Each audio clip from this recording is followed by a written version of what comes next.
industry. We're actually the largest producer in the world now. So we don't want anything to hurt those jobs, those great jobs in Texas and North Dakota and Oklahoma and everywhere. We have a tremendous energy, New Mexico, tremendous energy business, and we want to keep those jobs. So we're working on it. I think eventually it's going to work out. May work out quicker than what most people thought possible, and maybe it won't, but it'll work out eventually. Our experts are monitoring the data from every part of our country having to do with the topic that we're here to discuss. In the midst of grief and pain, we're seeing clear signs that our aggressive strategy is saving countless lives. Tremendous progress is being made, although when you look at some of the numbers, I just spoke with Governor Cuomo, we had a good talk. When you look at those numbers, the numbers of death, people that have died, it's so horrible. Now, on the other side, you have the numbers of beds being used, we were just saying, are substantially reduced. That's usually the sign that it's heading in the downward curve. So New York, we know where that is.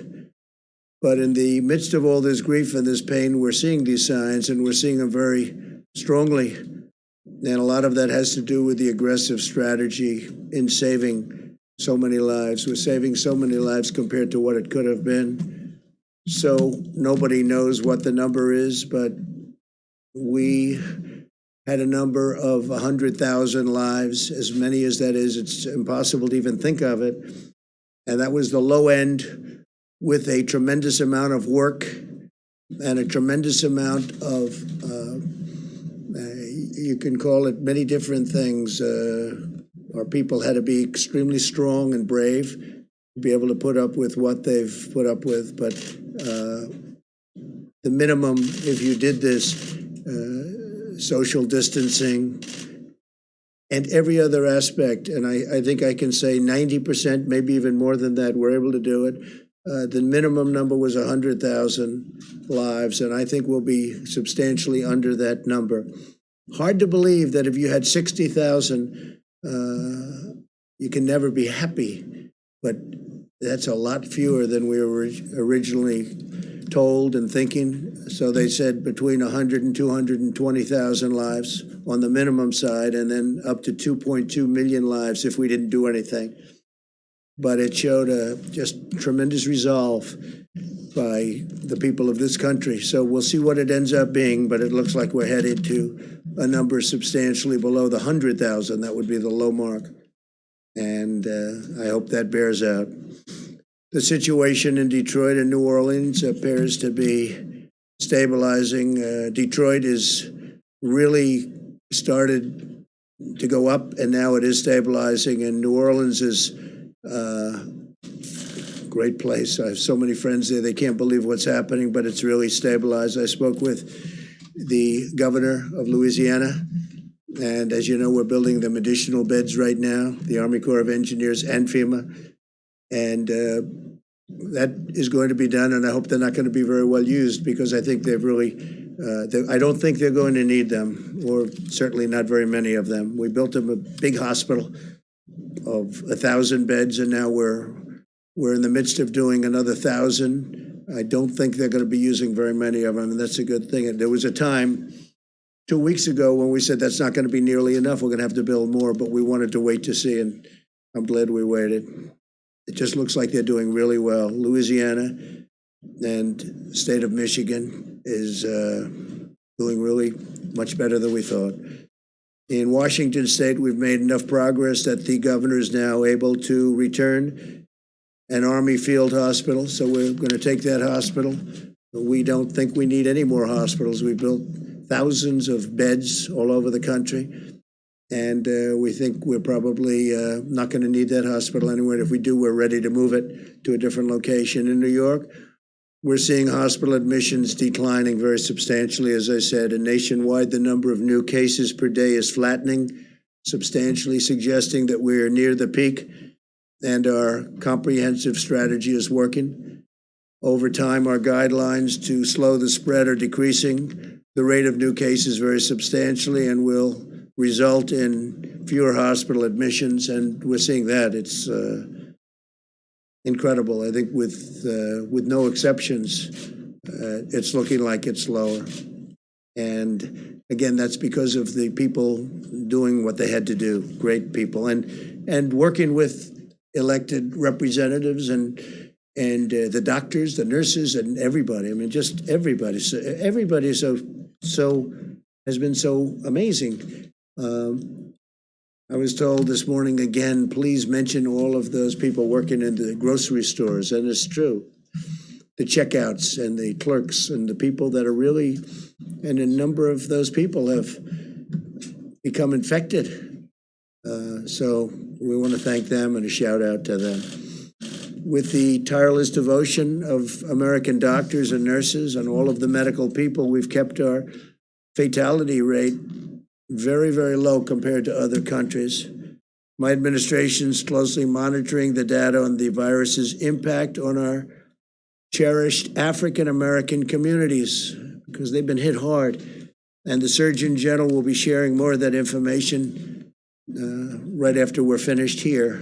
He'll be coming up and saying exactly what's happening because it's really, it's very troublesome, I will tell you that. I'd also like to provide clarity on the important point for many Americans on elective surgeries. While we've asked hospitals to cancel surgeries and procedures that do not take place at this time, just not to do them now, the choice to delay any treatment still remains between the patient and their doctor. We're not advising Americans to postpone medical treatment that their doctor believes should occur now. So it's different kinds of surgery, obviously. But we're really getting to the point where you can start to think about doing that surgery if necessary pretty soon, I think pretty soon. Yesterday, I directed Secretary of Agriculture Sonny Perdue to expedite aid to American farmers. And Secretary Perdue will be using all of the tools at his disposal to develop a program and very quickly of at least $16 billion to provide relief for farmers, ranchers, and producers impacted by the coronavirus. In this time of crisis, we must keep our supply chains moving from the beginning, right from beginning to end, and we're committed to supporting the amazing men and women who produce supply. I did last night a statement on social media, and I said, I have directed Secretary Sonny Perdue to expedite help to our farmers, especially to the smaller farmers who are very, very badly hurting right now. I expect Secretary Perdue to use all of the funds and authorities at his disposal to make sure that our food supply is stable and safe, and our great farmers are prosperous and continue to be prosperous. We're working very hard to make sure our food supply chain is sound and plentiful, but we all know that that begins with our farmers, cattlemen, ranchers, and producers. So we're going to be working with the small farmers, the big farmers, the cattlemen, the ranchers, all of the producers. We're going to take care of them. We're working with them right now. We have a lot of money that was put there through our use of tariffs and other means, and we're going to help out our farmers. And I don't think, I'll tell you, I've been helping our farmers for a couple of years because they were targeted, as you know, by China and others. And I think they're very grateful for what we've done. On the medical front, the FDA has issued 47 emergency use authorizations for advancements in testing, new ventilator designs, innovations in personal protective equipment, and experimental medicines. And Dr. Hahn's going to be talking about that. We've cut through the red tape to give doctors and patients unprecedented freedom to make their own healthcare decisions, granting access to potential therapies and drugs. Since Monday, we've deployed 2 major shipments of hydroxychloroquine from our national stockpile. It's going to various cities. And we are also disposing and getting, as quickly as we can, portions of it to the Department of Veterans Affairs and the Department of Defense. And speaking of the Department of Defense, they're going to be sending us 10 million N95 masks that they had. and we're in great shape in every way. We're in great shape with ventilators. We're in great shape with protective clothing. We have additional plane loads coming in, but we're not getting any calls from governors at this moment. I can speak, I think, for Vice President Pence, who'll be talking in a little while. We're getting very few calls from governors or anybody else needing anything. They're in great shape for this surge that's coming in certain areas in particular, and that's a good job. You've done a great job on that, Mike, really a great job. I appreciate it. The whole country appreciates it.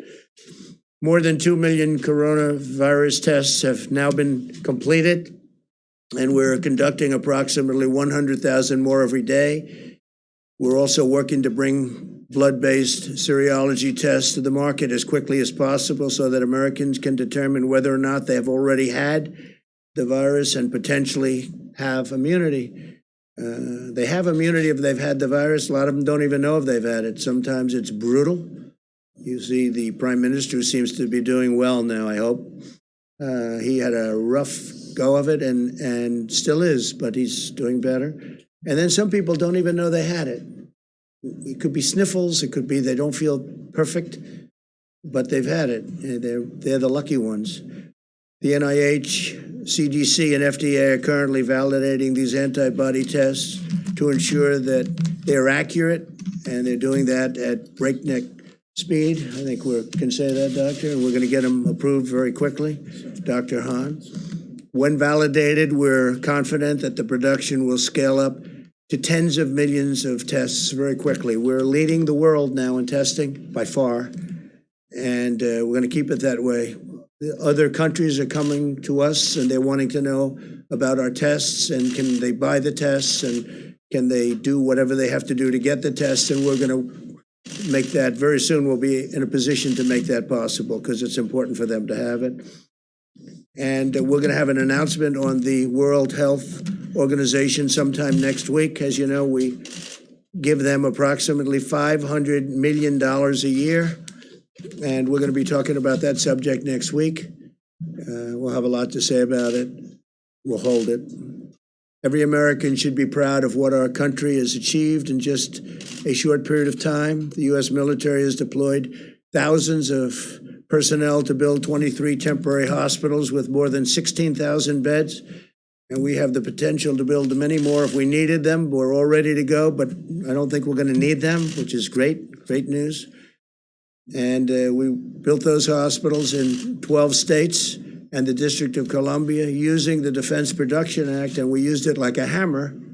A lot of the media said, oh, we weren't using it. We used it like a hammer, to a point where all we had to do is say the words and everybody gave us max, and they've done a good job. They really have done a good job with few exceptions. And we've harnessed the full power of American industry to produce ventilators and other essential supplies. Right now, we're making thousands of ventilators, many of which we won't need, but we'll use them in our stockpile. And we'll build that up. We'll also help build up the stockpiles, which they should have had in the states. And so we're working with governors on that, and we'll also help other countries. There are countries that are calling us for help. They need ventilators, and they're in no position to build ventilators. We are. We have Ford and General Motors, and many companies are building ventilators.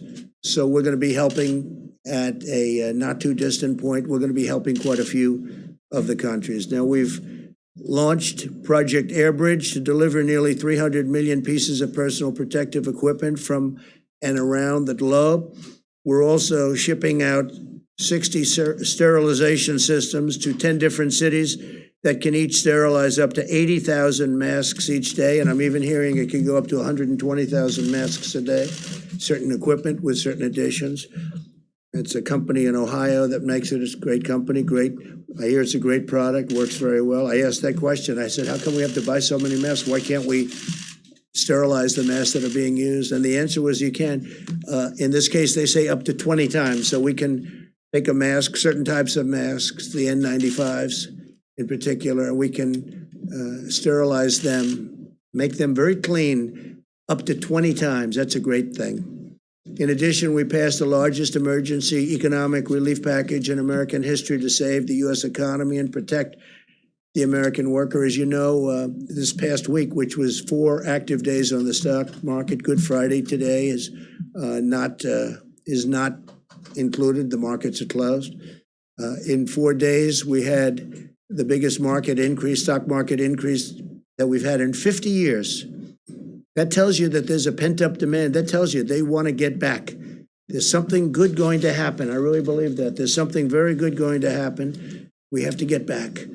So think of it in this horrible period, this horrible, dark period where this monster came and worked its horrible, horrible spell over the world. 184 countries as of this morning. 184 countries. We've done well, and I guess the market thinks we've done well because we had the biggest stock market increase without one day. We're talking 4 days instead of 5 that we've had in 50 years. 50 years. Think of that. More than 50 years, actually. In short, the American people have launched the greatest mobilization of our society since World War II, deploying every scientific, governmental, medical, and military resource to defeat the virus. So I want to just start then with, we're going to answer questions later. We'll have time. I think we have a lot of time today. A lot of people are off, as they should be, Good Friday. So I'll stick around. We'll answer questions later. I want to start with Deborah Birx, please, Dr. Birx, and you can go over some of the numbers we just looked at, and that'd be great. Thank you very much, Deborah. Thank you, Mr. President, and thank you for outlining how well we are doing in a series of metro areas. What also has been encouraging for those of you who are watching epidemic curves every day, and I'm sure you are, and watching them in log phase, because that's how epidemiologists like to look at their curves, you can see for the first time that in the United States, we're starting to level on the logarithmic phase like Italy did about a week ago. And so this gives us great heart that not only in specific places, but we're starting to see that change. Obviously, a lot of that is driven by the improvement in New York City. Remember, for a long time, they were over 50% of our cases and 50% of our new cases. That has dramatically changed because of the impact of what the citizens of New York and New Jersey and across Connecticut and now Rhode Island are doing to really change the course of this pandemic and really change the trajectory of new cases. We're seeing that what many states and metro areas were experienced as twofold and fourfold increases that went to twofold, that now those are going to 8 days between the doubling rate. Watching this every day gives us hope across these metro areas from New York and New Jersey and all through Denver and, of course, through New Orleans. We still see cases occurring in the Boston area and in Chicago, but their rate of increase seems to be stabilizing.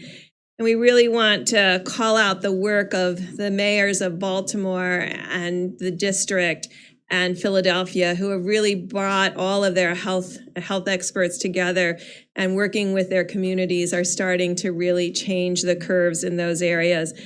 What we're seeing is we're united in social distancing, and that's been very encouraging to all of us, and it should be encouraging to the healthcare providers that are on the front line, many of which are serving our Americans with such dignity and respect and ensuring that everybody gets optimal care. And as the president noted, our mortality in the United States is significantly less than many of the other countries when you correct them for our population.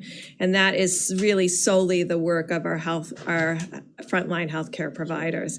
And so working with, you can really, hopefully you get the theme today that we are incredibly proud of our public health leaders at the city level, at the state level, at the federal level, who are working together to really change the course of this pandemic, working with their citizens and their communities to make these changes. And the American public, who have really taken all of this to heart and stayed home. I know last week we really asked a lot of people in the Washington and Baltimore area to consolidate, not go out frequently to grocery stores or pharmacies. You can really see that that's having a huge impact. So it's really about the encouraging signs that we see, but as encouraging as they are, we have not reached the peak.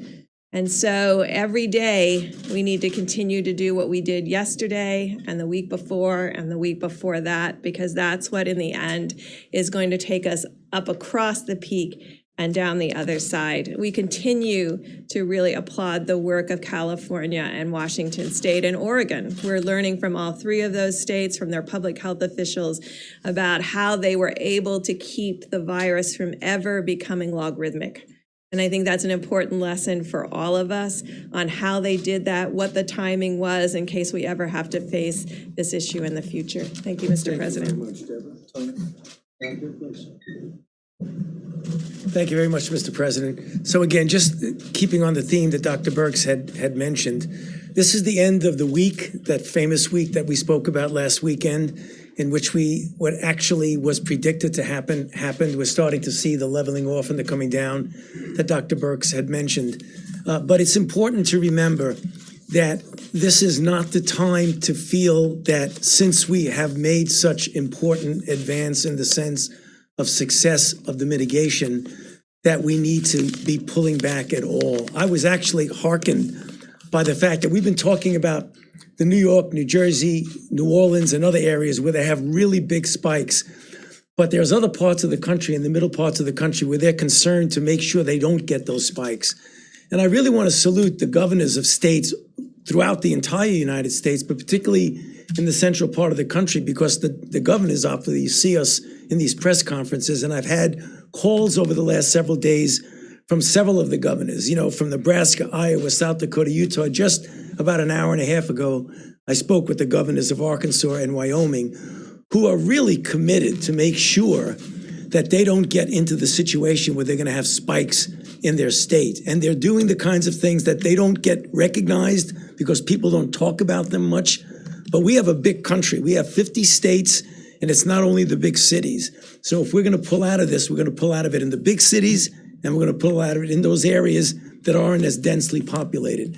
And I just want to give a shout out to them. They're doing an extraordinary job. I was really pleasant. I wouldn't say surprised, because I expect it of this country, but to hear what they're doing and the commitment that they're putting into making sure that we don't have the kinds of situations that we've experienced, unfortunately, in other areas.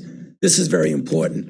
I just want to close by one other thing, something I mentioned yesterday and the day before, that there are a lot of candidate interventions that are going into clinical trials. For those of you who are interested in it, I recommend you go to clinicaltrials.gov, and you'll see the design of a clinical trial, and you see that many of them are the randomized controlled trials that are the really gold standard of how you find out whether something really is safe and effective. And as the weeks and months, and it'll probably be months, sometime in the summer, we'll start to see which are working, which are not, and to focus on those that are we developing and will working. I'll be happy to answer questions later. Thank you.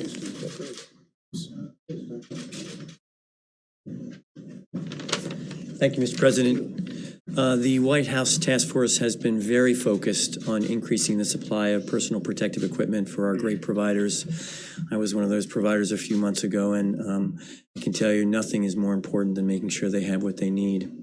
So in order to increase the supply of N95 masks, FDA has worked with industry and has now authorized 2 companies who will supply machines to sterilize N95 masks.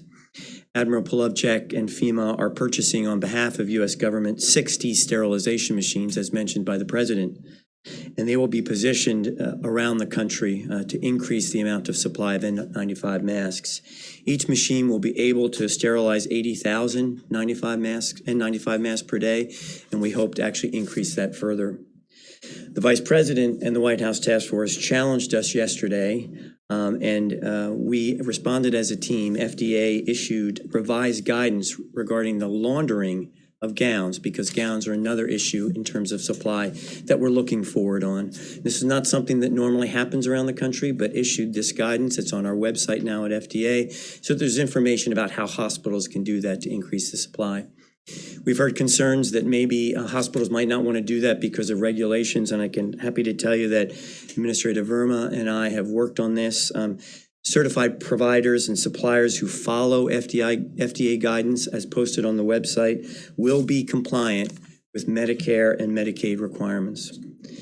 And then finally, last week, FDA it provided guidance to manufacturers on manufacturing specifications for cloth gowns. This is another attempt to increase the number of gowns. Typically, it's plastic or other types of materials.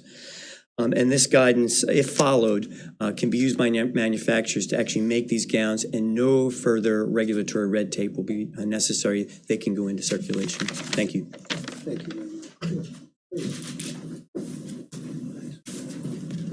Thank you, Mr. President. Good afternoon, everyone. I started off the week talking about the challenges that lie ahead, and I want to finish the week just by reiterating what you've heard. Mitigation works. It definitively and quantitatively is working, and I want to say thank you to America for your efforts to help flatten the curve and to save lives. But at the President's direction, yesterday I met with 2,000 Hispanic leaders from their communities, and today the Vice President led a phone call that I was on with hundreds of African American leaders, including the Reverend Jesse Jackson, including Derek Johnson of the NAACP, including the National Medical Association and the Black Nurses Association, to talk about some of the alarming trends we're observing regarding the impact of COVID-19 on communities of color. And you've heard the stats in New York City. Hispanics represent the majority of deaths. In Milwaukee County, blacks are 25% of the population, but almost 50% of the cases and 75% of the deaths. So what's going on? Well, it's alarming, but it's not surprising that people of color have a greater burden of chronic health conditions. African Americans and Native Americans, develop high blood pressure at much younger ages. It's less likely to be under control and does greater harm to their organs. Puerto Ricans have higher rates of asthma, and black boys are 3 times as likely to die of asthma as their white counterparts. As a matter of fact, I've been carrying around an inhaler in my pocket for 40 years out of fear of having a fatal asthma attack. And I hope that showing you this inhaler shows little kids with asthma all across the country that they can grow up to be Surgeon General one day. But I more immediately share it so that everyone knows it doesn't matter if you look fit.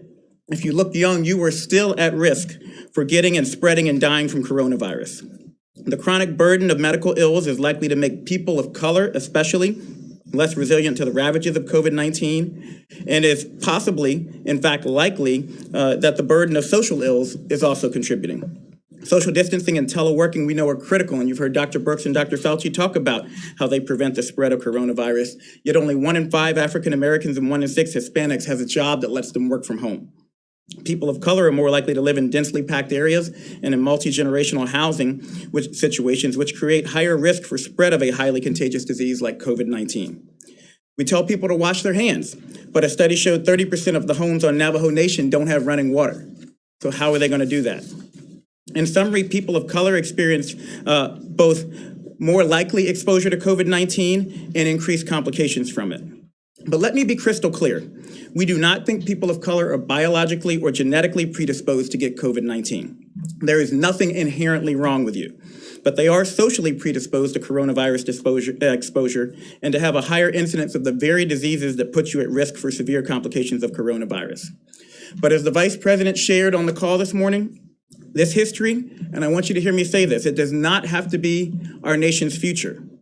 We're taking steps now in the midst of the COVID-19 pandemic to reach, protect, and strengthen all communities impacted by this disease, and especially our communities of color. More details will be forthcoming, but we are actively working, as the Vice President and the CDC Director laid out today, data collection, targeted outreach to communities of color, and increasing financial, employment, education, housing, social, and health supports so that everybody has an equal chance to be healthy. And I want to close by saying that while your state and local health departments and those of us in public service are working day and night to help stop the spread of COVID-19 and to protect you regardless of your color, your creed, or your geography, I need you to know you are not helpless. And it's even more important that in communities of color, we adhere to the task force guidelines to slow the spread. Stay at home if possible. If you must go out, maintain 6 feet of distance between you and everyone else, and wear a mask if you're going to be within 6 feet of others. Wash your hands more often than you ever dreamed possible. Avoid alcohol, tobacco, and drugs.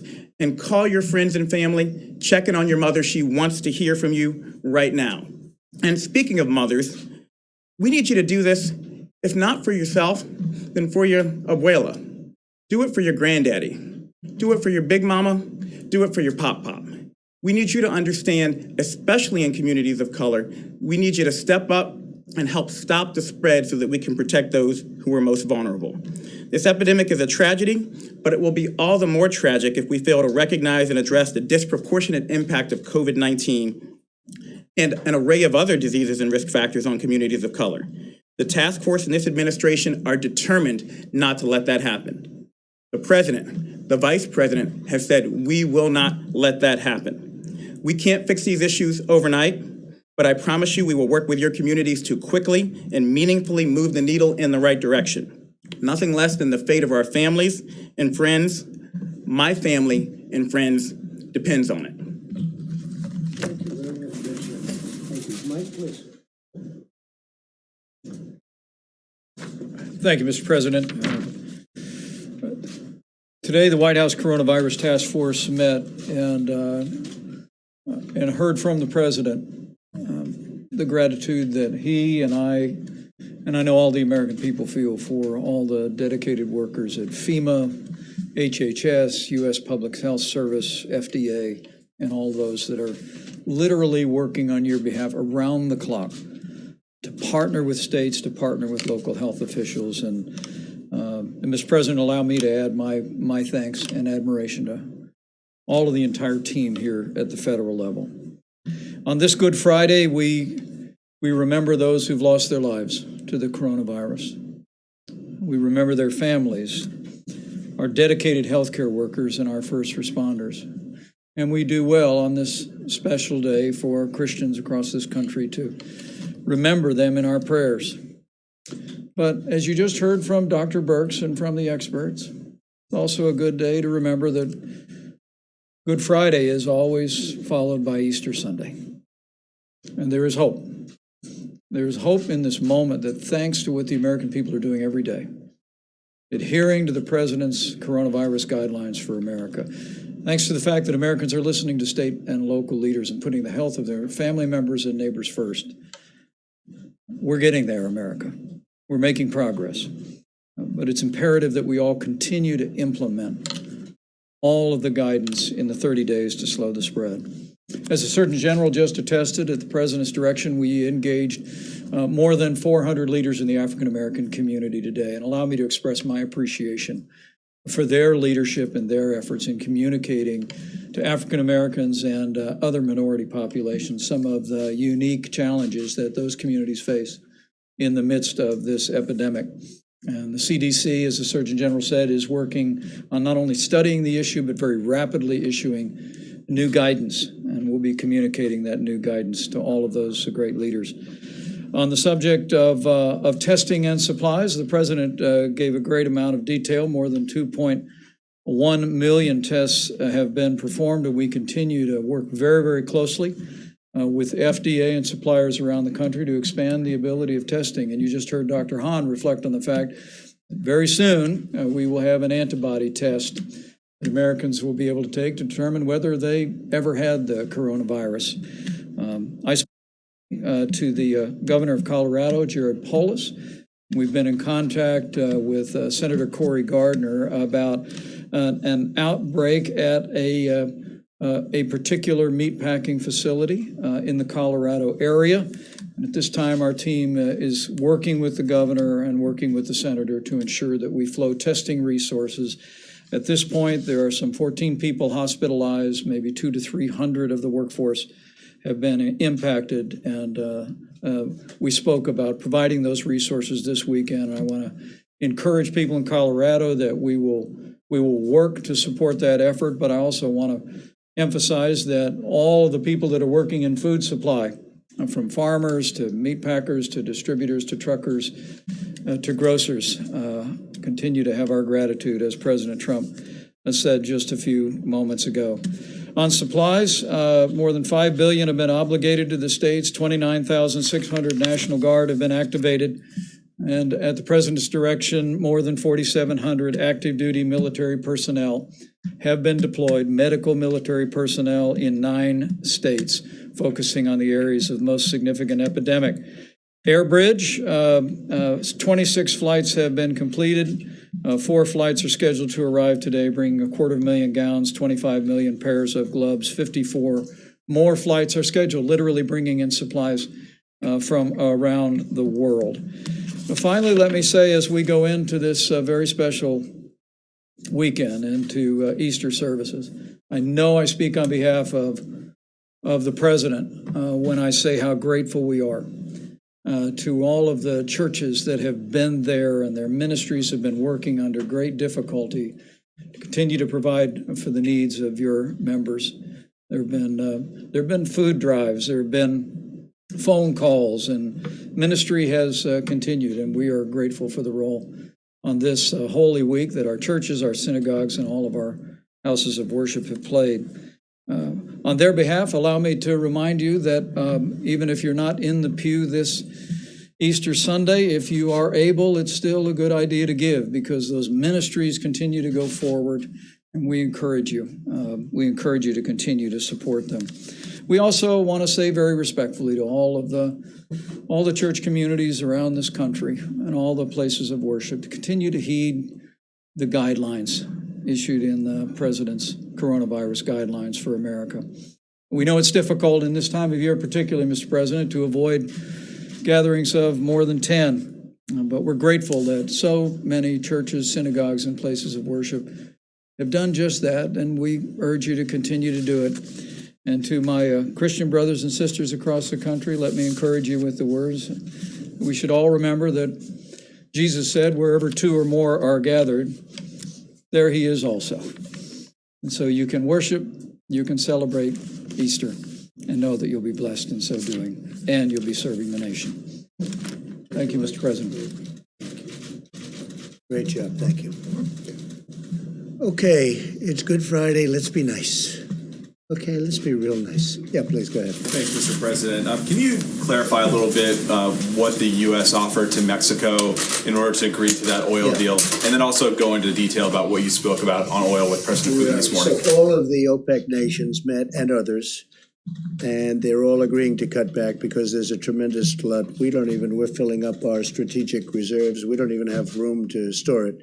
In fact, they're using ships to store oil. There's never been anything like this. It was being overproduced to start off with, and then you had the virus, and that took off 40% right there. So we have, there's a glut of oil like nobody's ever seen before. It's good in many ways, and depending on where you are, who you are, it's bad. We have a tremendous energy business with hundreds of thousands of jobs. We're doing great. Number 1 in the world.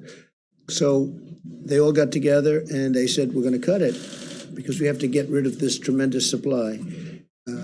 Now, the good news is gasoline prices, I'm seeing 90 cents, 85 cents in different parts of the country, a gallon. Nobody's ever seen that. I guess you have to go back to the 1950s where they had the big, large dollar bills. Remember? You don't remember. You're too young.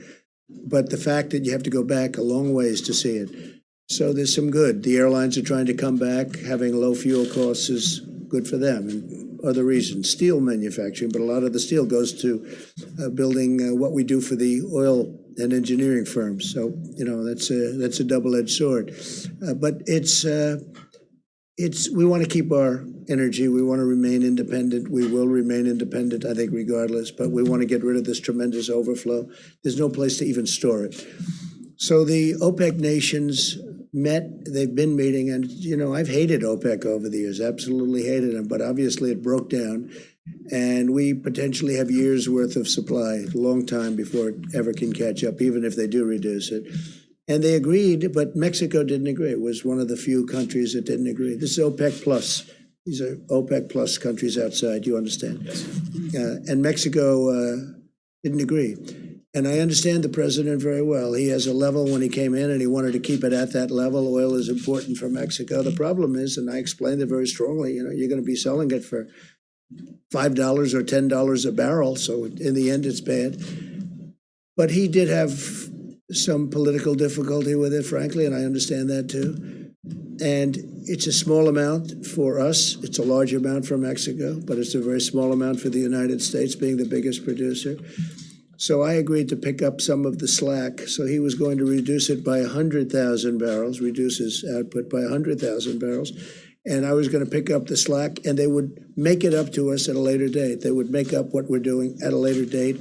It could be in a different form. And I don't know whether or not that's going to be, for Mexico it was acceptable. I don't know whether or not that's going to be acceptable to the other oil-producing nations. We'll find out. But it's something that would certainly be acceptable to me to get it over the back. So Mexico is going to reduce by 100,000 barrels. And that would mean that they're 250 to 300 barrels short. We'd make up the difference. They would reimburse us at a later date. Okay? You mean Pretty make up the simple. difference by cutting U.S. production? By cutting some U.S. production. Now, the U.S. production's already been cut because we're a market-driven economy, and oil is very market-driven. They've been cutting oil all over the place. We're cutting it back. And what does it mean, really? It means we have it in the ground, we can use it. Now, we have a lot of ground with a lot of oil in it. I think we're number one in that, too. We're probably number one, especially with ANWR. As you know, I got ANWR approved in Alaska. That's one of the biggest finds anywhere in the world. So when you add it all up, I think we're probably number one, even in what we have under. We're very lucky. We grew up in a land that was rich in a lot of ways, but it's also rich because it has a lot of oil underneath, oil and gas. And as you know, natural gas, LNG, is all over the country now at a very low price. And our carbon, our atmosphere, the level of environmental cleanliness is at its all-time best right now, all-time best, because we are using a lot of natural gas. But we have many forms of energy, including some of the newer forms that people want to see us go to. We have a lot of different forms of energy. We're number one in the world. We want to keep it that way. So we're helping Mexico out. We will be reimbursed in a form sometime in the future. Mr. President, I want to ask you about the new federal projections in a moment, but first, today you tweeted the invisible enemy will soon be in full retreat. Given it's invisible, without widespread testing, how would you know? Well, I think that we're going to have it in retreat. With it, will it be today? No. Tomorrow? No. But it will be at a certain point in the not too distant future. It will be gone. And how do you do that without the widespread testing? Specifically, my Oh, question. we'll know because people aren't going to go to the hospital. People aren't going to get sick. You're going to know that with that. But we're going to do very substantial testing. We're doing more testing right now than any other country in the world by far. And if you'd like to have that question answered, I'll have the professional answer it. Deborah, perhaps you could come up. We are doing tremendous testing, but you'll know. You're going to know before anybody because you're going to see nobody's getting sick anymore. It will be gone, and it won't be that much longer. Go ahead. I'll ask you about the projections after. Thanks, Mr. President. Thank you, Mr. President. So the testing, I want to reemphasize about what kind of testing we're talking about. This is RNA diagnostic testing. That is the platform that was built to respond to this epidemic. It is the same platform that we utilize for HIV viral loads. And so many HIV clients have also given up their space on the machines to have these tests run for all of Americans. This assay is complicated. It's not like an assay that you have for your other diseases, your strep test or other diseases like that. This is a very complicated assay that requires a lot of technical oversight, and it's part of the reason why not all 100% our machines are running at full capacity, but we had great discussion with the lab directors about that.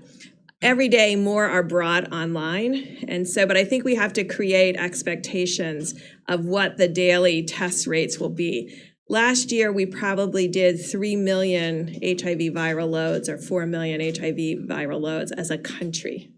We've done over almost 2.2 million in 4 weeks. So this is unprecedented in what we have to do. I think that's why we're working very hard for 2 pieces. And I want to make sure that people understand testing is just part of our strategy. The other part of the strategy has to be this syndromic and influenza-like illness where there's an alert to an illness. And so that we're surveying where we know the most vulnerable cases have appeared. And the great call that I had with the mayors and with the health officials yesterday and mayors today, a lot of the rural areas, their primary, and as it was in Washington and California, was at the nursing homes. So the issue is to build a testing strategy that speaks to our strengths, of laser focusing a strategic approach to testing when we know what our volumes are, and they increase every day, but we have to be realistic about what the volumes will be a week, 2 weeks, 3 weeks from now, and combine that with strategic surveillance so that we're testing symptomatic people and their contacts very quickly to go back to contact tracing, utilizing our complete strategy. And I think we're very much interested, and it's why the president 3 weeks ago really put us on getting an antibody test. And I think I called from the podium for our university colleagues and hospitals to begin an ELISA-based test, because that's a blood draw. But we really wanted a finger prick to make it easy and deployable. That's what's being worked on now. Of course, we don't want to promise until we have it, because I think we deserve that. The American people deserve that, to have a test that is efficient to let people know who's been positive for immunity. That's critical to epidemiologists and public health officials, to know what the penetrance of a virus was into a community when all you're seeing are the serious cases and testing the most symptomatic. And so that's a question that we still have. Is this the tip of the iceberg? Or is this half the iceberg or 3/4 of the iceberg, what we have seen to date? And we have, I just want to complete the thought by saying, in the areas where we had an outbreak, these large metros, Louisiana, Denver, Detroit, Chicago, New York, New Jersey, but per capita, we've done more tests than any other place in the world. That was intentional. We focused the test where the need was the greatest and the burden of disease the greatest. And now we're trying to really see how strategically that very valuable resource can be utilized around the countries to create a mosaic of testing combined with surveillance. Can I ask you about the new federal projections? There's new reporting today. The new federal projections suggest lifting. I'd like to ask you, if I can, about the new federal projections that suggest lifting the 30-day shelter-in-place orders would lead to a spike in infections. Have you seen those new projections from your Department of Homeland Security and HHS? First of all, When did they say this would take place? When? they said that it would take place if the 30-day shelter-in-place were to be removed. There are 3 different We'll examples. talk about that. Doctor, would you like to talk Does that about that? impact your thinking, though, that We those? haven't seen it. They haven't seen it. I guess you're saying, I guess they leaked it to NBC. They didn't leak it to us. It's being reported by Nobody's others. seen it, and they're the ones that do it. It's your So administration, so I asked. It's from the HHS and DOJ. I'll circle back. we'll find out about it. They don't know about it. So in You want to terms, say something, Tony? First of all, Peter, I haven't seen that, so I can't quote on that. But yeah, reported within the that's last okay. 2 I hours. still haven't seen it. I've been in here all day. I'm just saying, I'm just telling you what I know. So what I think that they're talking about is that whenever you pull back, you would expect that you might start seeing cases. And what we've been talking about, what Dr. Birx has just mentioned, is that when you see that, that's where you want your resources to be able to very efficiently, in real time, identify, isolate, and contact trace. So don't let anyone get any false ideas that when we decide at a proper time when we're going to be relaxing some of the restrictions, there's no doubt you're going to see cases. I would be so surprised if we did not see cases. The question is how you respond to them. I think that's what they were referring to. I guess the question, Mr. President, should Americans have to decide between staying healthy and going back to work? Look, I think we're going to do both. We're going to go back to work and we're going to stay healthy. And staying healthy is also a proportion. If you look at what we're doing, we're looking at a date. We hope we're going to be able to fulfill a certain date, but we're not doing anything until we know that this country is going to be healthy. We don't want to go back and start doing it over again, even though it would be in a smaller scale. Yeah, Jeff, go ahead. Thank you, sir. Just a follow-up on the oil question. The president of Mexico said that you had agreed that the U.S. would cut production by 250,000 barrels per day. Is that what you agreed to? Yes, we would, which we've already done, by the way, but we would agree to a reduction cut. They would agree to do something to compensate us in the future. Okay? Did you make any assurances to Saudi Arabia that you, the United States, would not bail out oil drillers here? We didn't discuss that with Saudi Arabia. We just discussed the numbers and we discussed who's opposed and who's not. And pretty much everybody is in favor of it because they're getting clobbered. They're all getting clobbered. All of those countries are having problems. If you look at Saudi Arabia, that's their source of income, primary source of income by far. So they want to do it. Russia wants to do it. The OPEC nations want to do it. They all want to do it. So we'll see what happens. There's a difference between wanting to do it and doing it. Yeah, go ahead. OAN in the back. Thank you, Mr. President. This is a national security question back to Venezuela and China. Venezuela, This morning. go ahead. Your administration has placed a $15 million bounty on Venezuela's Nicolas Maduro. And we have news this morning that President Xi is talking with Nicolas Maduro, expressing his financial support for Maduro. So 2 questions. One, have you discussed with Dr. Xi or President Xi the U.S. policy on Maduro? And 2, how does this affect U.S. policy with regards to its war on anti-narcotics? We will not be happy if that takes place. I have not spoken to President Xi of China about Venezuela, about that aspect of Venezuela. But if that took place, we will not be happy. Okay? I will not be happy. Are you concerned that he's opening up another I'm concerned financial about avenue? everything. I'm concerned about everything. That's why I don't sleep a lot. I get myself concerned about everything, but I would not be happy about that. Go ahead. Mr. President, getting back to Peter's question, a variation of that question, your doctors who are gathered here seem to be in doubt as to whether or not the country can reopen on May the 1st. If they come to you before May the 1st and say the country is not ready, or huge parts of the country are not ready to reopen on May the 1st, will you listen to them? I listen to them about everything. I think they're actually surprised. I have great respect for these people, all of them. You look, and others that are working with us. I have great respect for this group. In fact, I told Tony Fauci, I said, why don't you move to New York, run against AOC, you will win easily. But he decided that he's not going to do that. Okay. I kid, by the way. You know that. Some of your allies have been bashing these doctors. Would you tell them to cut it out? I can only say this. I have tremendous respect for these people, and we've done very well. And when you look at us compared to others, we're a big nation. When you look at us compared to others, when you see how we've taken testing from a broken system that I inherited to having the best tests that anyone's made anywhere in the world, and other countries are calling us, wanting to use our technology, I have great respect for these people. If they come back to you, I'm sir, never saying bad about these people. If they come back to you, sir, and say, before May the 1st, we can't open on May the 1st, do you listen? I will certainly listen. I will certainly listen. You take that There are two advice. sides. Remember, I understand the other side of the argument very well, because I look at both sides of an argument. I will listen to them very carefully, though. Please, go ahead. Thank you, Mr. President. You may have seen this, but JP Morgan came out with a forecast about GDP growth in the second quarter. They're saying a 40% decline in the second quarter of this year. Do your economic advisors share that view? I think my economic advisors are interested in the third quarter and really the fourth quarter.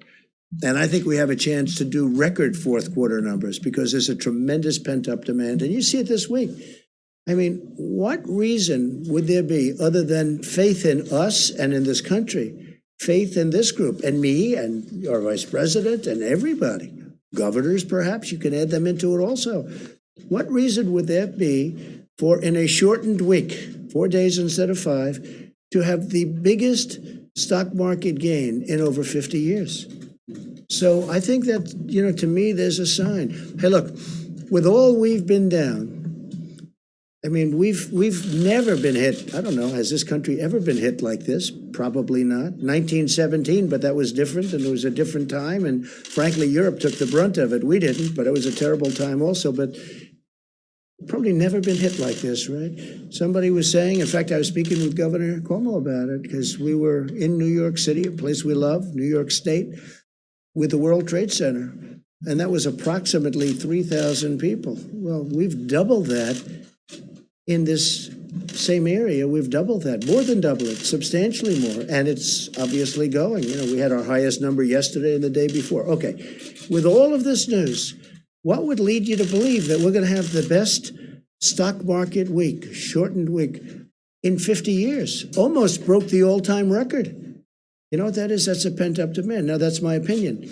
The other thing is we're doing tremendous stimulus plans. And despite what you're reading, there's back and forth, but we are getting along with the Democrats. They want to see something happen. We have to help our workers. We have to help our small businesses. We have to help our restaurants. I think deductibility will be great for entertainment, restaurants, all of that. Look, I think with the stimulus, with the people, with what we've got going, with all of the things, we're going to be meeting with the airlines over the weekend. We have a great plan for the airlines. We've got to keep the airlines going. It's never been a great business, but it's a very vital business for the country. We're going to be meeting with Boeing. We're going to be meeting with a lot of companies that are great companies and were great companies a short while ago. I mean, we can't let anything happen to Boeing. It's, got so much potential. You talk about potential. Can anything have more potential than that? So we have a lot of very exciting things taking place. We have tremendous plans. We have tremendous stimulus. And I think we have a chance to do really well. So this quarter isn't the quarter I'm looking at. Third quarter, we start to think about it. And I think fourth quarter is going to be at a level that maybe we haven't seen before. I think our country, with the stimulus, with all that we've been through, we've learned a lot. Don't forget, we've learned about pandemics and epidemics. We've learned a tremendous amount. And with all that we've learned, as an example, we're making ventilators. We have thousands of them being delivered in the very near future. We have countries calling us, can we have ventilators? That would have been an unthinkable call. I wouldn't know what to say. They have people dying, but we needed them for ourselves. We have plenty before the surge. In New York, they need far fewer hospital rooms or far fewer hospital beds in particular than we thought. And I have to say, Dr. Birx told me that 4 weeks ago, 6 weeks ago. Remember you said, that number's too high. We don't need that many. And based on what she said and others, we did what we had to do. We actually gave the maximum. We built Javits. We sent the ship in. We then made the ship COVID because, there weren't a lot of people on the roads. You didn't have the accidents that we thought, other unrelated accidents. Nobody driving. Normally you have a lot of car accidents. You have a lot of motorcycle accidents. You have people going to the hospital. We didn't have that. We had almost none of it. So a lot of things have happened. I think we have a chance to be stronger than before. I really do. I think the stimulus is very important, what we're doing. I think it's very, very important. Please, go ahead. Mr. President, may I ask you about credit and debt as well?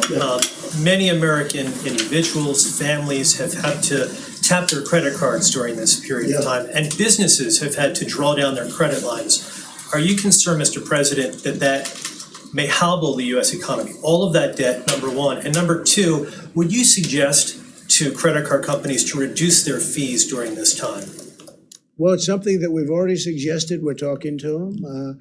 Business interruption insurance. I'd like to see these insurance companies. You have people that have paid. When I was in private, I had business interruption. When my business was interrupted through a hurricane or whatever it may be, I'd have business where I had it. I didn't always have it. Sometimes I had it. Sometimes I have a lot of different companies. But if I had it, I'd expect to be paid.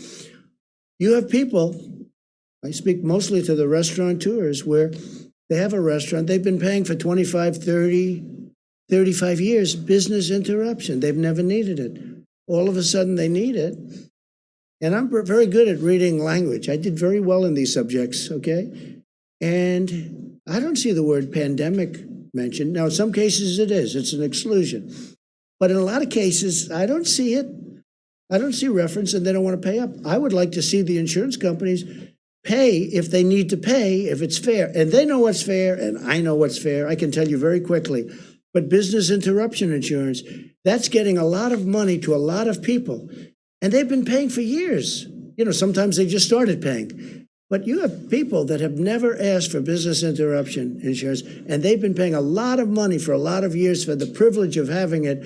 And then when they finally need it, the insurance company says, we're not going to give it. We can't let that happen. Please, go ahead. Thank you, Mr. President. On March 6th, you said anyone who wants tests can get a test.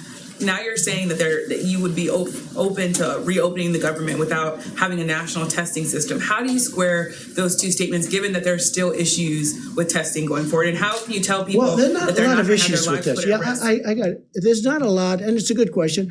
There's not a lot of issues with testing. Certain sections of if we go to Iowa, we go to Nebraska, and interestingly, Idaho is very interesting because they had a few breakouts, small breakouts, but they're very, very capable states, and they're big distances, a lot of land, a lot of opening. You don't need testing there. Where you have a state with a small number of cases, some states with almost none. West Virginia hung in for a long time, as you know, with none for a long time. So when you have that, you don't need testing. You don't have to test every person in the state of Iowa, as an example. You don't have to test every single person to say, let's open up and let's get the tractors moving and let's get the corn and let's open up. all of the different things they do in that great state. You don't need that. And with that being said, if there's a little hot corner someplace, we'll be testing. But I think Deborah speaks to this very well. The same thing in New York. That's what we talked to Governor Cuomo about this morning. We have the Abbott test, which is very quick and very easy, goes very fast. Then we have a lesser test that we talked about where we can talk about a larger area. But you're going to know. So we're going to do testing, but you don't need to test 325 to 350 million people because, number one, it's unnecessary. Vast numbers, vast areas of our country don't need this. I think you agree with me on that. You just don't need it. Now, we have certain hotspots. So Louisiana's a hotspot, New York's a hotspot, Detroit's a hotspot. And then you have certain areas in certain hotspots that you have to even go more so. And we're doing all of that. Remember this, we've done more testing than any country in the world. And we have the best test. And we developed this over a very short period of time. Please. Can I ask you also about the African American disparities? Yes, I have sure. a question for you and a question for the Surgeon General. Sure. For you, Mr. President, we know that these health disparities have existed for a long time among African Americans, Latinos, and other people of color. Why did the administration possibly have a plan directed at those communities to prevent high death rates, knowing that the health disparities were there? Well, we do have a plan, and one of the things I'm most proud about is what I've been able to do for the African American community. The lowest job numbers in the history of our country. This was for the virus, of course. just before the virus came. Well, I'm just saying, because, this has been here for 3 weeks, right? So just before, African American community had the lowest unemployment, the best employment numbers. More African American people and communities have been thriving. If you look at our opportunity zones and what we did, Tim Scott, who's fantastic, a fantastic senator, came to me, opportunity zones, more jobs for African Americans than ever before, better health care than they've ever had before. All of these things, the Surgeon General spoke to it, and he spoke to it, I thought, really brilliantly. I found it very interesting what he said, and I'd love you to come up and answer the second part of a question, because I think you would do it a much better job than I would. Please. Thank you, Mr. Surgeon General. Thank you very much. Thank you. I have a quick question for you. You said that African Americans and Latinos should avoid alcohol, drugs, and tobacco. You also said do it for your abuela, do it for Big Mama and Pop. There are some people already there are some people online that are already offended by that language and the idea that you're saying behaviors might be leading to these high death rates. Could you talk about whether or not could you, I guess, have a response for people who might be offended by the language that you used? Well, I use that language because that's the language. I've been meeting with the NAACP, with the National Medical Association, with others. I actually talked with Derek Johnson multiple times this week, the head of the NAACP, and we need targeted outreach to the African American community. And I use the language that is used in my family. I have a Puerto Rican brother-in-law. I call my granddaddy. I have relatives who call their grandparents Big Mama. So that was not meant to be offensive. That's the language that we use and that I use, and we need to continue to target our outreach to those communities. It is critically important that they understand it's not just about them. And I was very clear about that. It's not just about what you do, but you also are not helpless. We need to do our part at the federal level. We need people to do their parts at the state level, and we need everyone, black, brown, white, whatever color you are, to follow the president's guidelines, the coronavirus guidelines, and do their part. Because when I talked to the NAACP 3 weeks ago, it's important to note that one of the things they asked me was, can you help dispel the myths in this community that people actually can't get coronavirus if they're black? That was a myth that was out there that's actually very important for us to squash here. And that all Americans avoid tobacco, alcohol, and drug use at this time? Absolutely. It's especially important for people who are at risk and with comorbidities, but yes, all Americans. So thank you, and I will clarify that.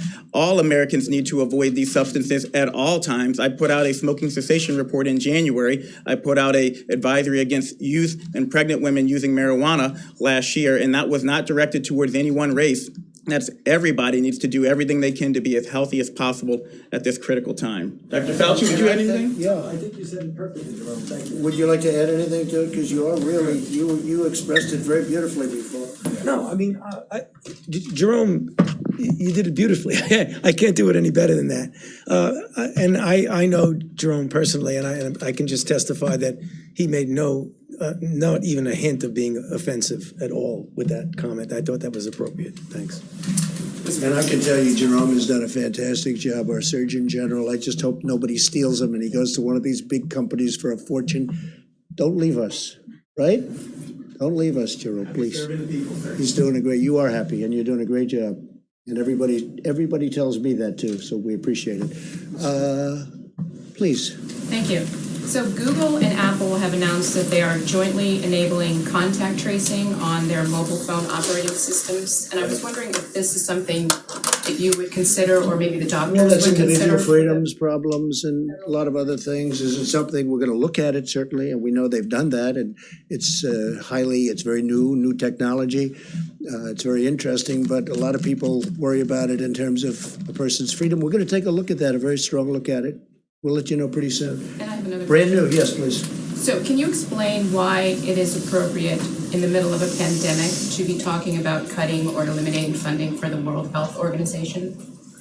Well, we're gonna talk about the WHO next week in great detail. I didn't want to do it today, Good Friday. I didn't want to do it before Easter.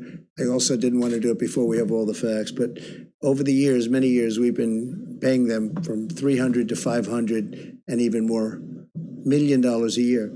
China's been paying them less than 40 over the years. So we're paying them more than 10 times more than China.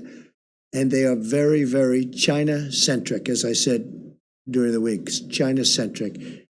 China always seems to get the better of the argument. And I don't like that. I really don't like that. I don't think that's appropriate. I don't think it's fair to the American people. And, I tell that to President Xi. I tell that to Dr. Tedros. I spoke to him one time. I think he's a very nice man. I liked him. But we're going to be talking about that next week in great detail. We're looking at it very, very closely. We want to make sure money is properly spent. But again, why is the United States paying $500 million a year? It's a lot. And why is, that's a lot.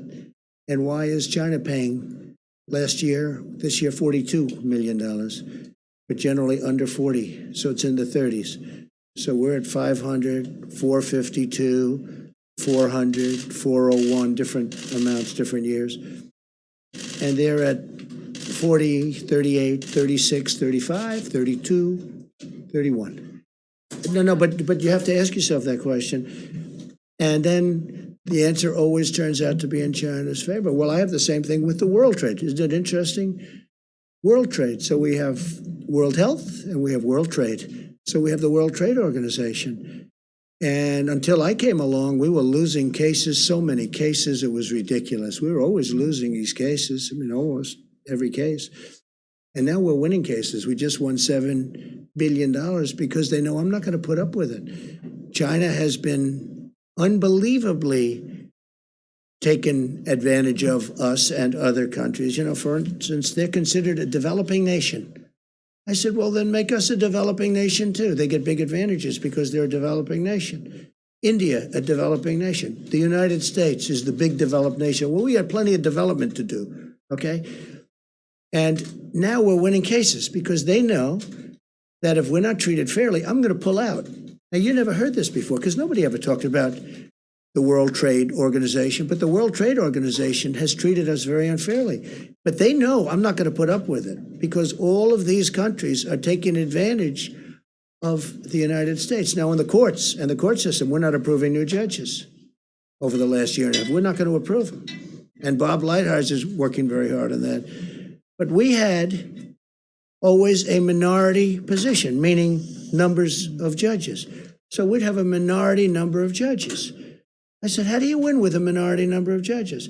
But all of a sudden we're winning. And the reason we're winning is they know if they don't treat us properly, and we won $7 billion just this very recently, and the money is pouring in. And we've won other cases too. We've won a lot of cases.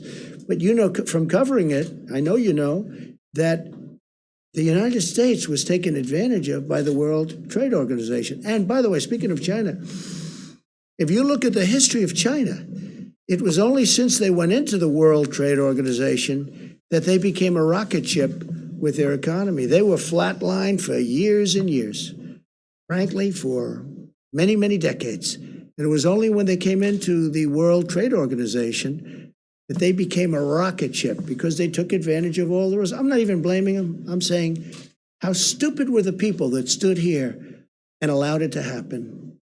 But we don't allow that to happen. And if they don't treat us fairly, we'll leave. But now we're starting to win cases. How about somebody new for a change? Come on, Hi, go Mr. ahead. President, as many schools and school districts are closing across the country, Florida Governor Ron DeSantis has not ruled out closing or opening out schools in May, saying that many kids are not vulnerable to this disease. Do you agree with that assessment? And do you believe that would you recommend that schools open up and to those states that have Well, I have a lot of confidence in Ron DeSantis, a lot of faith in Ron DeSantis to make the right decision. He's doing a great job as governor.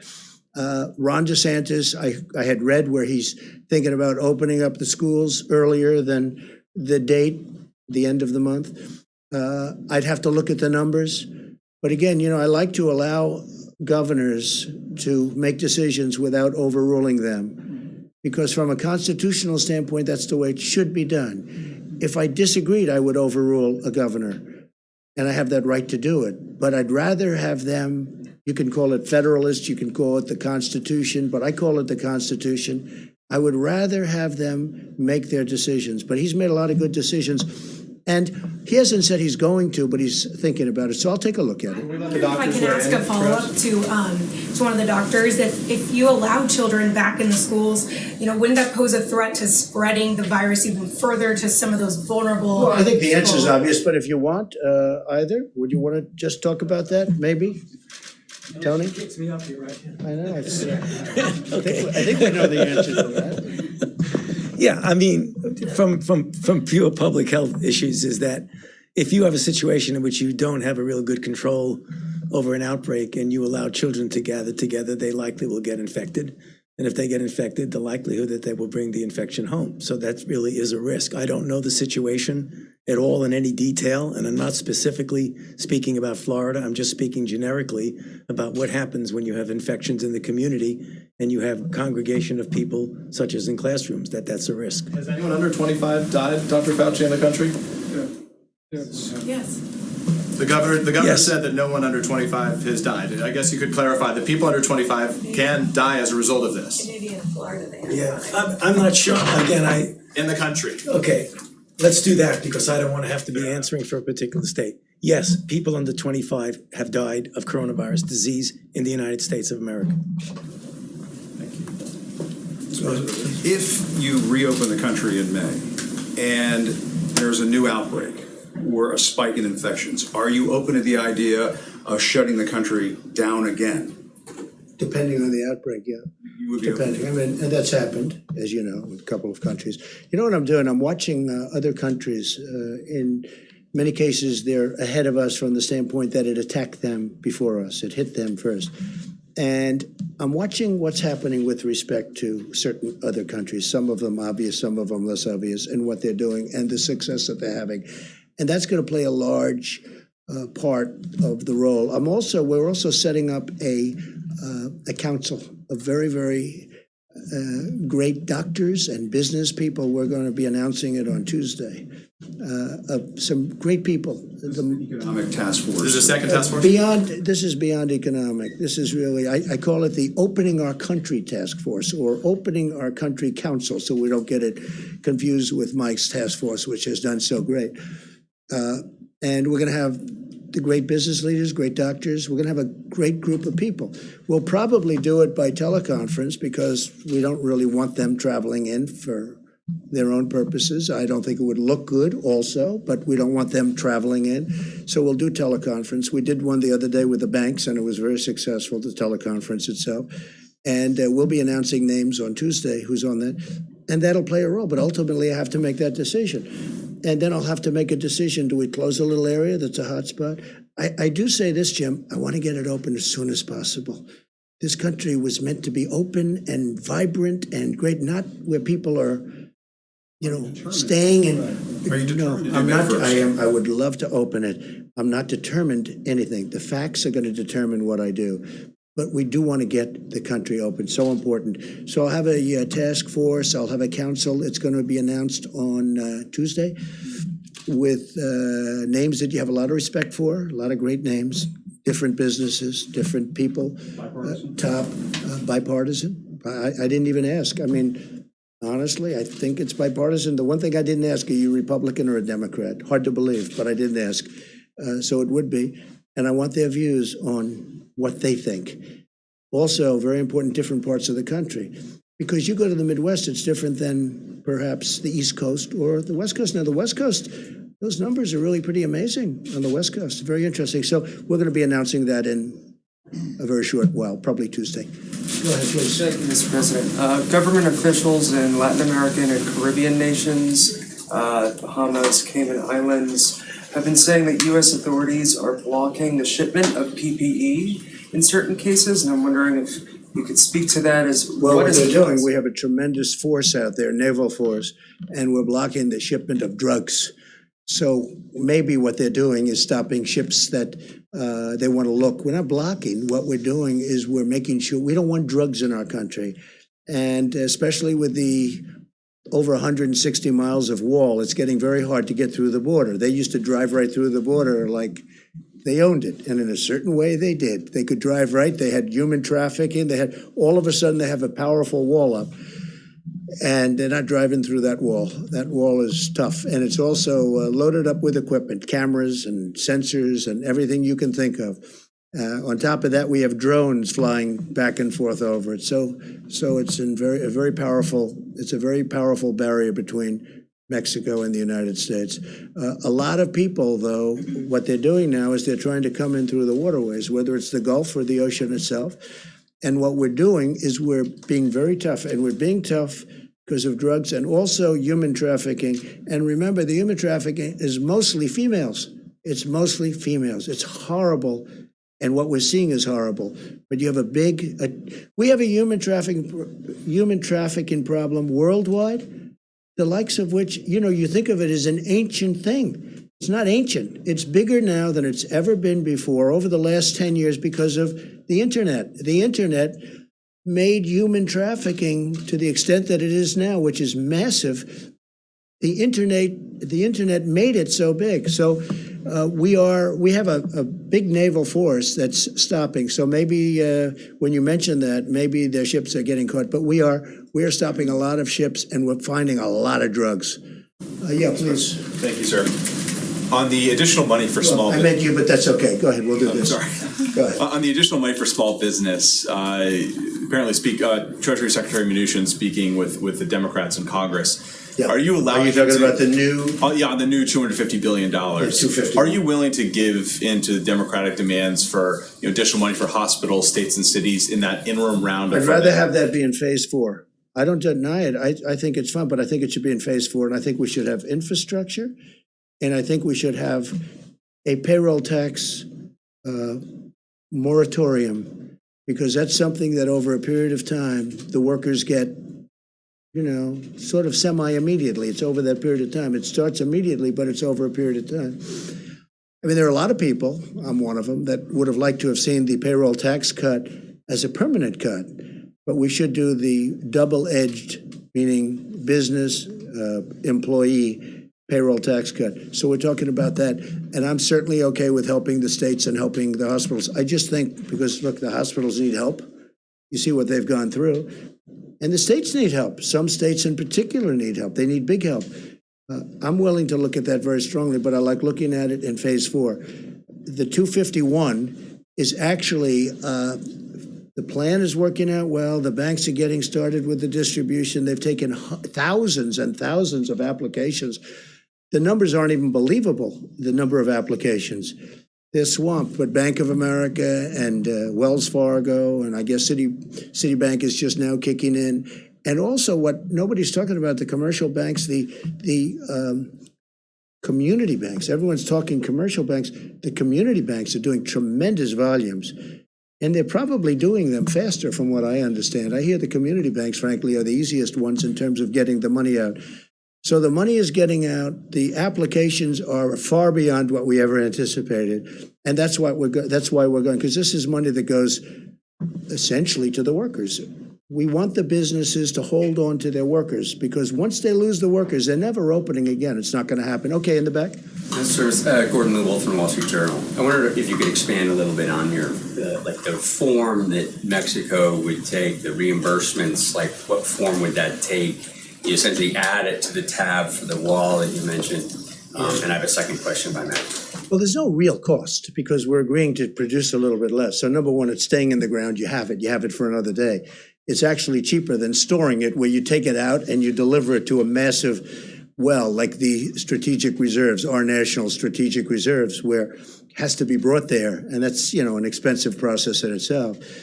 But oil is getting to a point where, there are some areas, some people would say the water is more valuable than the oil. You never thought you were going to see that. You never thought, having covered, I know you cover it, you never thought you'd be seeing oil at $20 a barrel, but how about $10 a barrel? That you never thought you'd see. So we are looking at it very strongly. There is no real cost.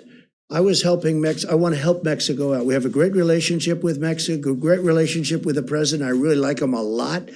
He's been terrific to us on the border because he stopped. You don't see the caravans coming up anymore. You don't see all the problems. When I took office, it was unbelievable what was going on. And they have been helping us a lot. And we've been helping them a lot. They make product for us. They sell it to us. And it's fine. It's a good relationship. And sometimes it's a great relationship. So he could not have done any more than that. And I think there was political reasons for that for him, that other nations don't have. They don't have that. The nations that we're talking about, the 22 other nations that we're talking about, they just don't have that problem. So it doesn't cost us anything, and yet it's very valuable. We will be reimbursed in the future, maybe in the near future, maybe in the more distant future, but we'll be reimbursed by Mexico in a certain way, and it'll be fine. But we get Mexico over the hump. Now, with all of that being said, that doesn't mean the deal's going to happen anyway, because they still have a lot of different states.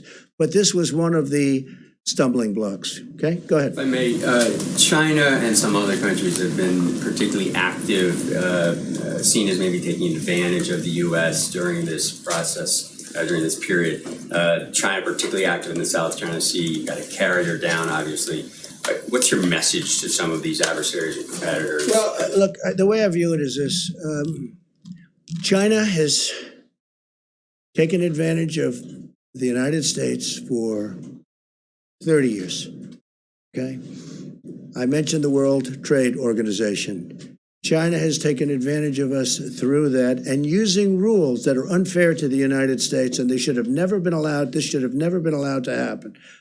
When China joined and was allowed to join under those circumstances, the World Trade Organization, that was a very bad day for the United States because they had rules and regulations that were far different and far easier than our rules and regulations. Plus, they took advantage of them down to the last, and you know China and you study China and you know what I mean. They took advantage of them like very few people would even think to take advantage of them. And again, they are considered, right, a developing nation.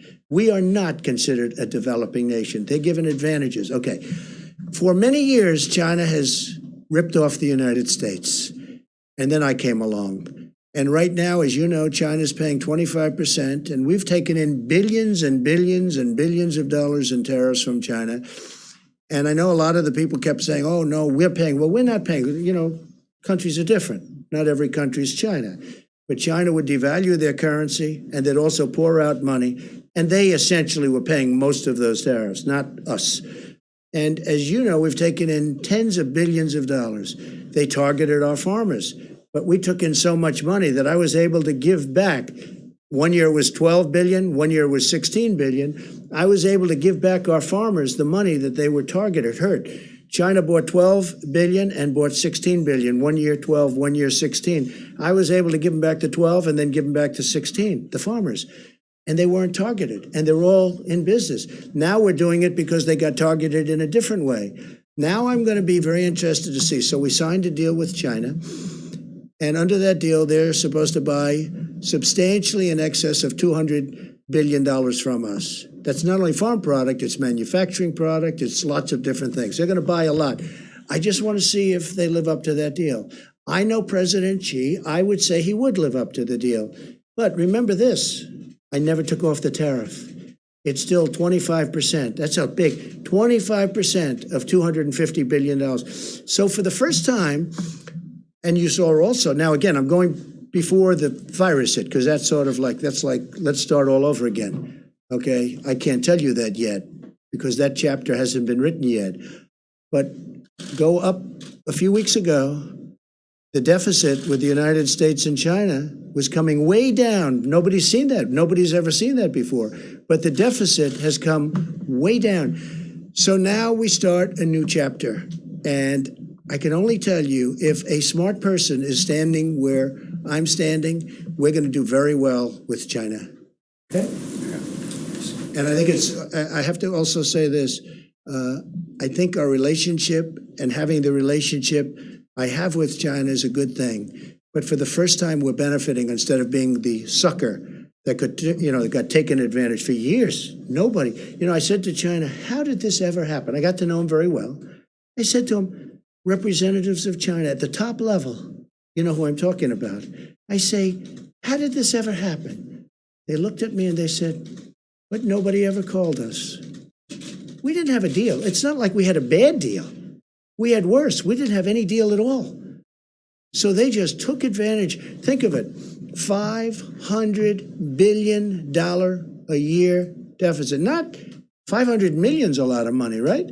It's not, everyone thinks I made a mistake when I say 500 trillion. No, you mean 500 million. No, I said $500 billion a year deficit with China for a long time. But it was 200, it was 300, it was 400, it was 500, 556 billion, 507, $500 billion plus a year deficit with China. Now I'm charging them tariffs. And it's very interesting. A lot of people that don't want to do that, they all agreed, because China has taken advantage of this country like nobody has ever taken. We have built China with the money we gave them. Now, I give them a lot of credit, okay? I give them a lot of credit. They did it. But you know what? We made it a hell of a lot easier. We gave them a fortune. Go ahead. How about you in the back? Yes. Thank you, Mr. President. I'm Deborah Saunders with the Las Vegas Review-Journal, and I'm here today as a print reporter, a print puller. So I'd like to ask you a question and then ask a question from one of the reporters who couldn't be here because of social distancing. Go ahead. Thank you. A little louder, please. Thank you. I was wondering if you have been tested for antibodies, if you've taken the antibody Have I been tested for? Yes. Not that I know of. I've had some tests. Has anybody else here They been tell me tested? no. I'll Has accept anybody it. else in the task force been tested for antibodies?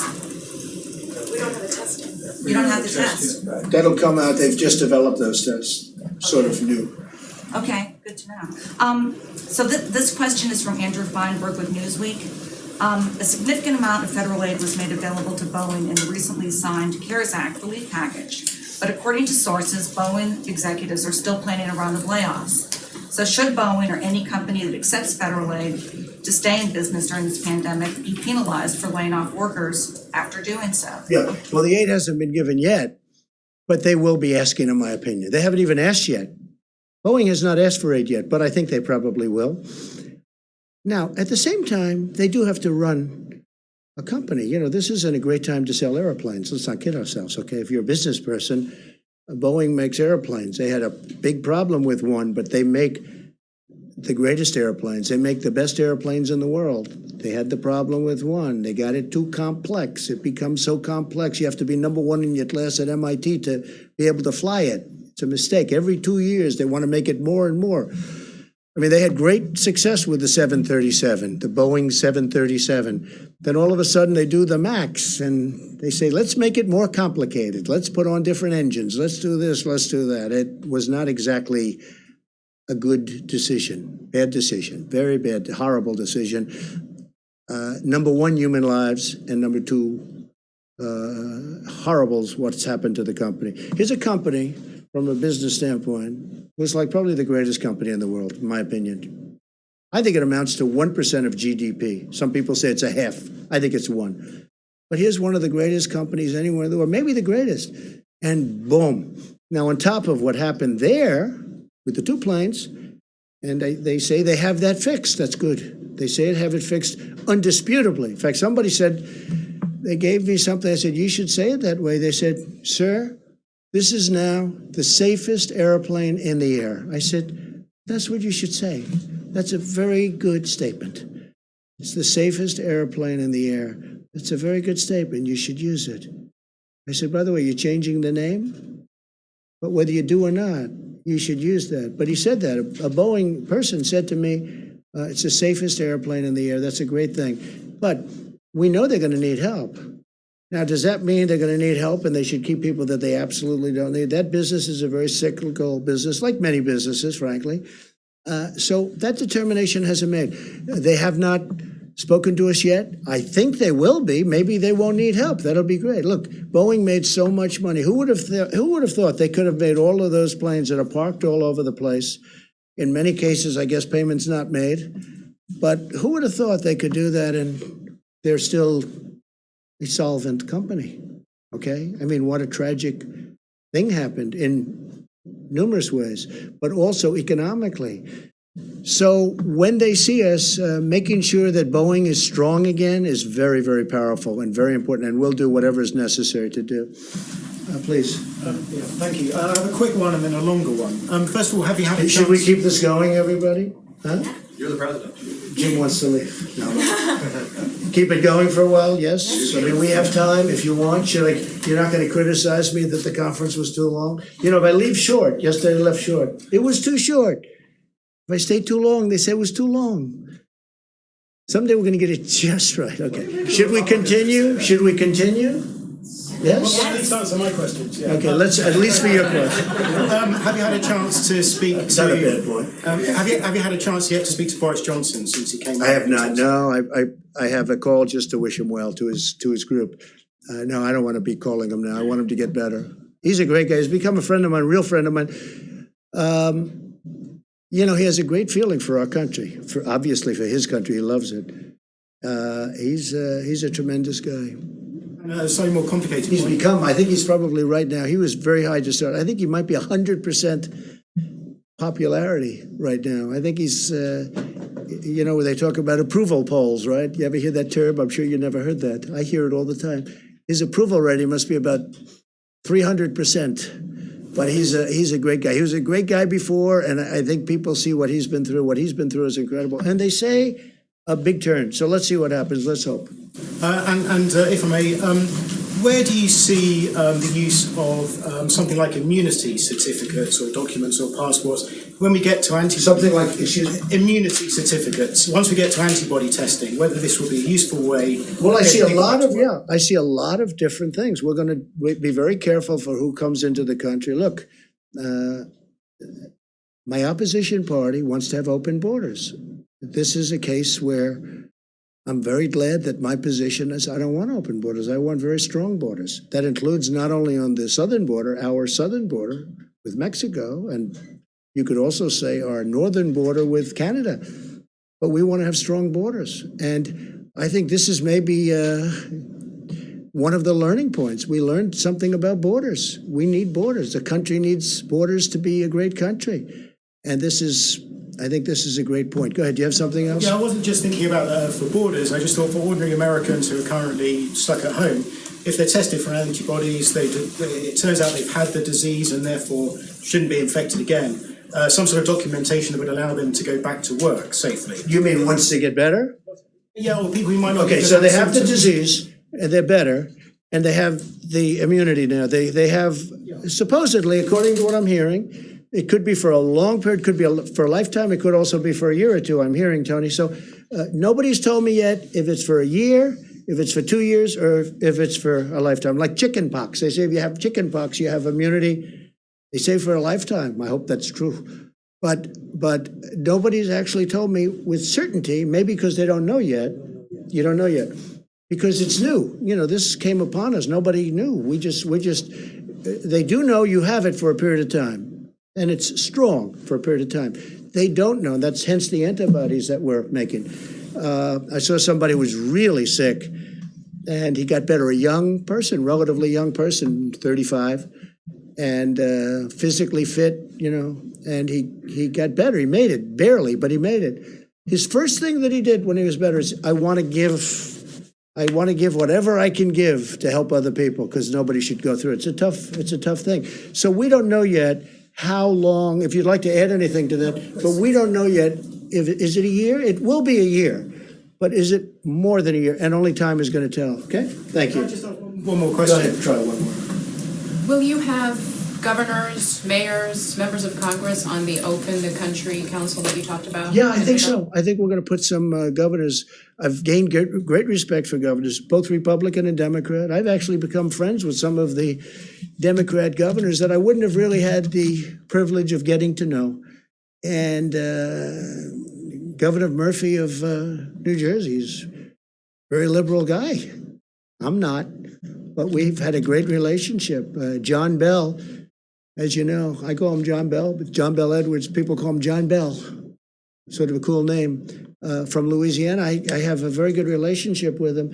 Gavin Newsom, honestly, I think we've fight on every. Hey, we're fighting right now. I want automobiles to be made cheaper and safer and stronger, but you save $3,000-4,000 per auto, and environmentally equal, or better maybe.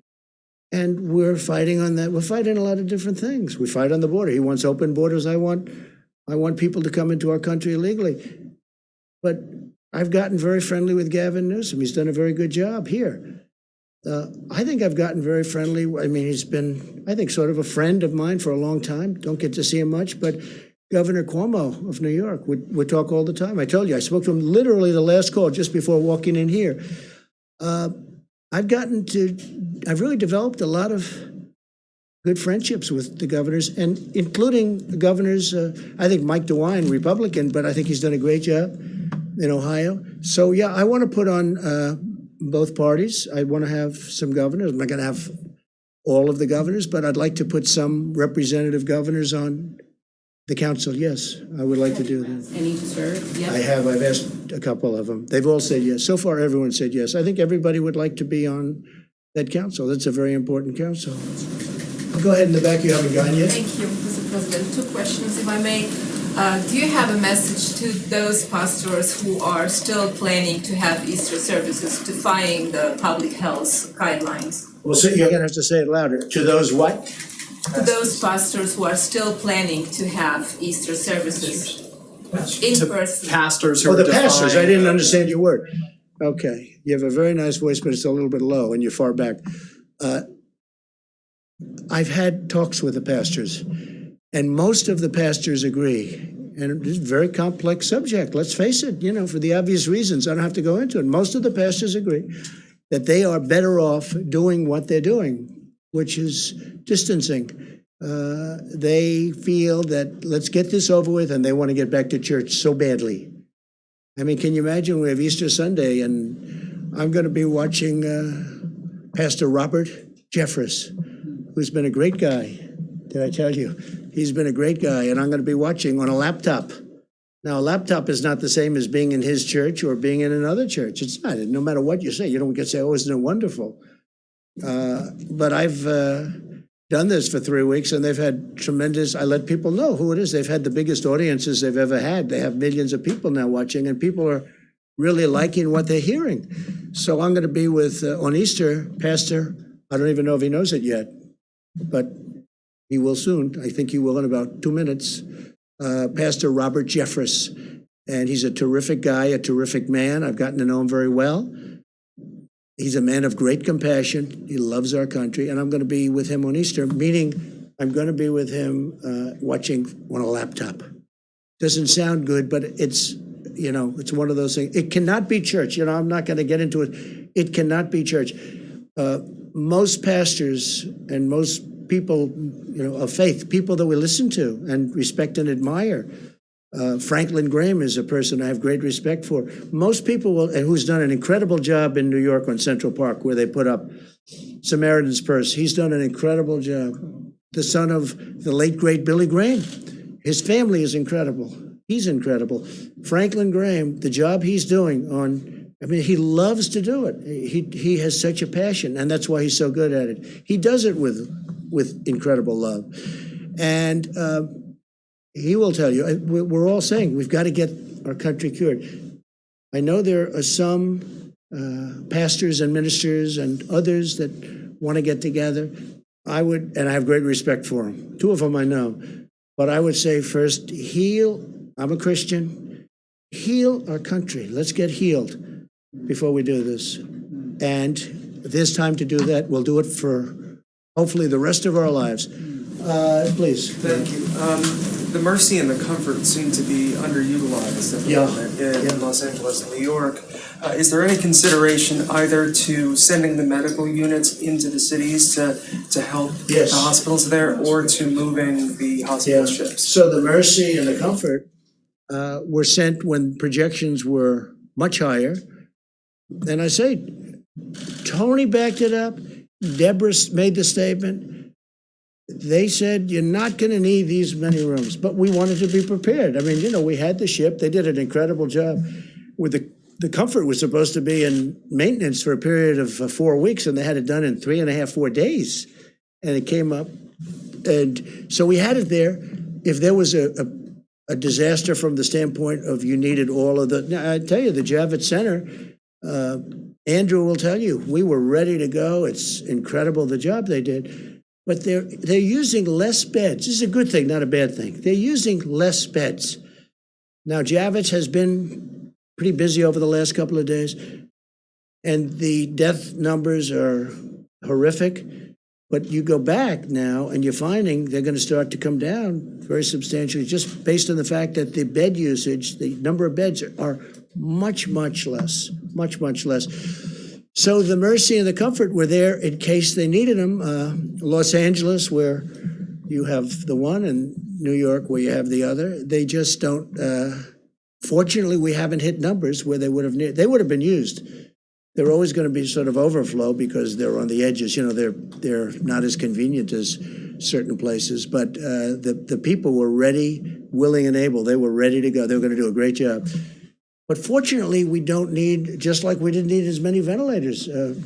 When they were asking in New York for 40,000 ventilators, I had experts, these people, I listened to them. They said, you'll never need that many. And they were right. And New York now has its, and I dealt really well with Mayor de Blasio. We got him a lot of ventilators. We got Andrew a lot of ventilators. But we never felt you needed the numbers that you were talking about. And we were right on that. Now, with all of that being said, we have a lot of ventilators ready to go. We have almost 10,000 in the stockpile. That 10,000 can move rapidly. We can be within 24 hours almost anywhere. And hopefully we're not going to have to be, but it's really, this has been a great military operation. It hasn't all been military because we're dealing with great companies. We have companies that are making masks, and we're all set up on the mask too. I just told you we have an order coming in soon, 500 million masks, 500 million. We have companies, you know the story with GM or 3M, also GM, but 3M is doing a great job. I spoke to the CEO the other day. We settled it out. We had a dispute with them, and it's now all settled. And I think they're trying to show the country something, maybe me, but the country something. So, we've done, you know, I think, and not me, I'm not talking about this country, our country, the people that are doing it, Army Corps of Engineers, FEMA, these people sitting right here, people that we have in the back that are watching every word that we're saying, they've done a fantastic job. They really have done a fantastic job. Please. Thank you, Mr. President. I wanted to ask you a question about testing. You've mentioned the impossibility of testing the entire American public. So has what do we have? The Surgeon General. Hold on. What do we have? 350 million people? You're going to do 300? That's not what I'm getting at. What I'm getting at is priorities. And Dr. Birx has mentioned how there have been priorities in certain regional parts of the country. And I wanted to ask you specifically about one industry in particular, and that's food processing plants. Is there a priority to get testing at food processing plants all across the country? Well, you're asking that because of what happened. It's a fair question, too. What happened in Denver? Because in Denver, I've never seen, I said, what's going on? We're looking at this graph where everything's looking beautiful and it's coming down, and then you got this one spike. I said, what happened in Denver? And many people very quickly, and by the way, they were on it like so fast, you wouldn't believe it. They knew every aspect. They had people going, not only testing, who did you see? Where were you? How many people did you meet? Were you out to dinner in somebody else's home? Where were you? Where did this number of people come from? They are totally on it. Now, this just happened. I just saw it this morning. I'm looking at everything smooth, going down, topping out. Then you have this one spike in Denver. It's like, where did this come from? So we'll be looking at that, and we don't want cases like that happening. This is the kind of thing can happen. This is very complex. This is a very brilliant enemy. It's a brilliant enemy. They develop drugs like the antibiotics. You see it. Antibiotics used to solve every problem. Now, one of the biggest problems the world has is the germ has gotten so brilliant that the antibiotic can't keep up with it. And they're constantly trying to come up with a new. People go to a hospital and they go for a heart operation. That's no problem, but they end up dying from problems. You know the problems I'm talking about. There's a whole genius to it. We're fighting, not only is it hidden, but it's very smart, okay? It's invisible and it's hidden, but it's very smart. And you see that in a case like Denver. But, I think we're doing well, and they're on Denver like you wouldn't believe. I came in this morning, it was a flurry. I said, what's going on? They said, Denver. I said, what happened at Denver? Because Denver was doing pretty well. And they've got that under control. But yeah, that would be a case where you do some very big testing. Peter? Mr. President, we learned that more than 16 million Americans filed for unemployment over the past 3 weeks. It's Good Friday. It's payday. We are seeing troubling, paralyzing lines at food banks around the country. What do you say to those Americans in need right this moment? Number one, I love them. Number two, we're working really hard. It wasn't their fault what happened. Sometimes they don't do a good job and they lose their job. That's one thing. This is a case where we take the strongest economy in the history of the world, which is what we had. More people working in the United States, Peter, than ever before. Almost, look at the numbers, 160 million people, almost, just short of 160, excuse me. So we have the greatest economy we've ever had. And by the way, Black unemployment, Hispanic unemployment, Asian unemployment, the best numbers we've ever had in virtually every way. And then you get hit like this, and it's traumatic. People that had great jobs, that went out to dinner and they didn't have any problems, they take their family, they were making good salaries. All of a sudden, you use the term cold turkey. It's cold turkey. They go from that to having no money and waiting for their checks, which are being processed very rapidly, but they have to go out and look for money. It's a terrible thing. All I say is we love them. We're working so hard, and they're going to be back. And I hope they're going to be back even stronger than before. Let me ask you about that if I can, just to follow up then. You chose not to do a national stay-at-home order. Now that you say you want to reopen parts of the economy, what authority do you have to do that? Isn't it ultimately up to the states to do that? Yeah, no, it's really, the states can do things if they want. I can override it if I want.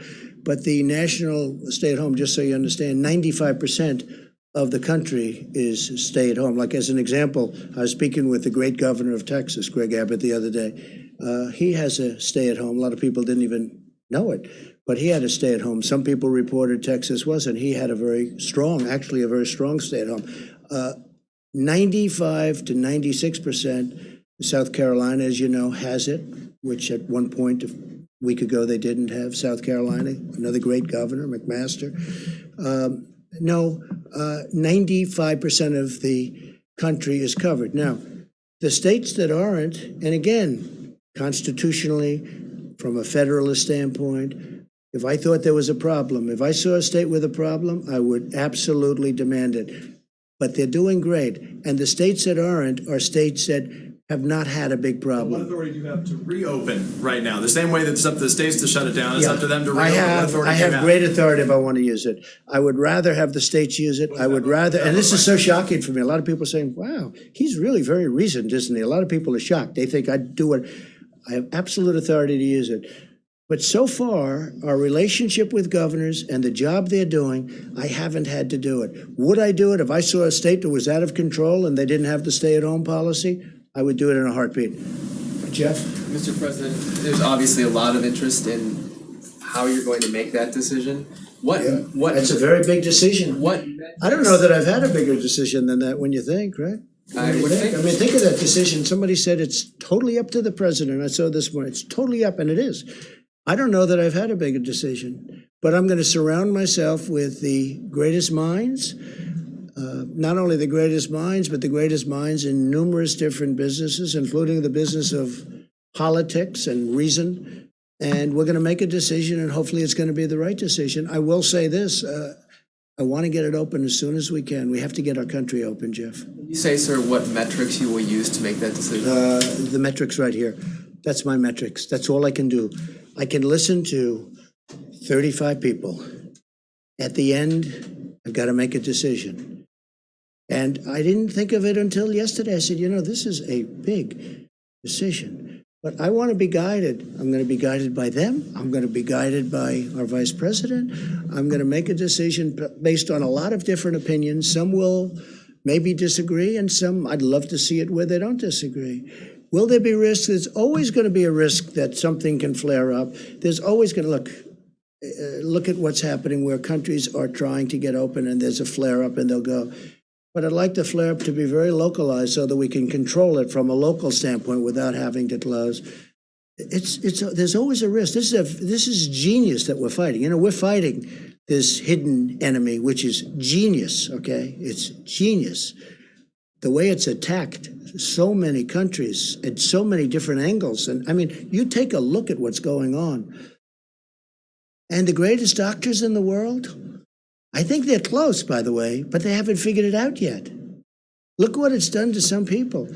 I mean, some people it's grabbed, and it's a horrible way to go. You want to know the truth? It's a horrible, and then other people it hardly has an impact on. We talked about it. It's sniffles. It's less. They don't even know they had anything. And some people. I looked at New York this morning, and I look at what's happening and the amount of people that are dying and dying, violently dying. It's a very tough adversary, but we're going to win, and we're going to win it. We're going to win it very decisively. I'm going to have to make a decision, and I only hope to God that it's the right decision. But I would say, without question, it's the biggest decision I've ever had to make. Follow up with the doctors, if I may, for Dr. Fauci and Dr. Birx. The models, as I understand them, are based on social distancing continuing through May. Is that correct? And if you were to open the economy on May 1st or sometime during that month, would that impact the models in terms of the deaths that you expect? Want to answer that?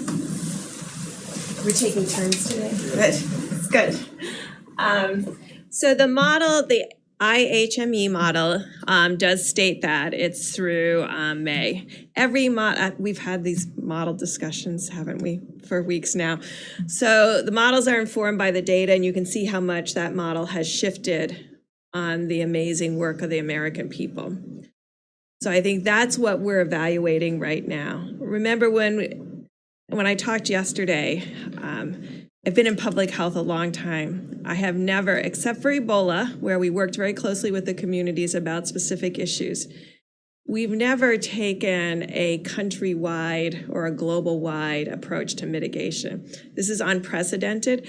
I will tell you there is nothing in the literature about specifically what to expect, and I think that's why the models continue to modify themselves based on what actually has happened with social distancing and hand washing and all of the pieces that the American people are doing, the decreasing, the closing of the bars, the closing of the restaurants, no communal eating. That was thought to be a very big issue in many of the other cultures that went through this virus. So the models continue to evolve based on the impact. And so therefore, it makes it very difficult to interpret each component of social distancing and which ones are absolutely critical. Now, there's a way to do that in multivariate analysis, potentially. Now, I want everyone to understand there are states that are testing.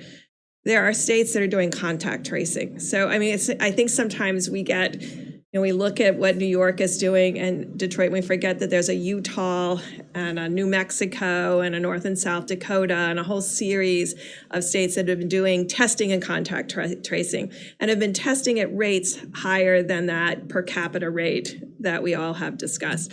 So we're looking at that. What did they do? Where are the most vulnerabilities? Where are the outbreaks most likely to occur? And that's why I've been talking about nursing homes, because we do believe that there's a relationship between age and seriousness of disease. Not to say that there can't be young people with serious disease, but proportionally, it's a smaller piece with serious disease. And so when you have that kind of spectrum where the older and the more complicated, the higher the severity, you get the impression that there may be more asymptomatic in younger age groups, and that's where the antibody test comes in. So when you put all these pieces together, you're trying to understand where would be the first signals. So we have surveillance out there right now with the CDC's influenza-like illness. I hope you're all tracking that. It is showing these small changes. I think we can believe in that as a surveillance tool married with their syndromic piece, giving us the insight about where to test and then where to proactively test in nursing homes and other vulnerable groups, because that has been the signal in a series of the states that have very, very low prevalence and incidence of disease. So that's the kind of factors we're putting all together to really define the best way forward. And we have superb roadmaps. I hope you all have seen them. There's been about 6 different roadmaps to opening that people have put online. And again, there's no literature that you can cite and said, well, we did this 20 years ago and what really worked. There isn't that. There's brilliant public health people giving us their insights. The core of the question is, because those are the models you've been using, if you do go with starting to open up the economy again on May 1st, doesn't that lead to more deaths? Well, look at how much it changed with mitigation.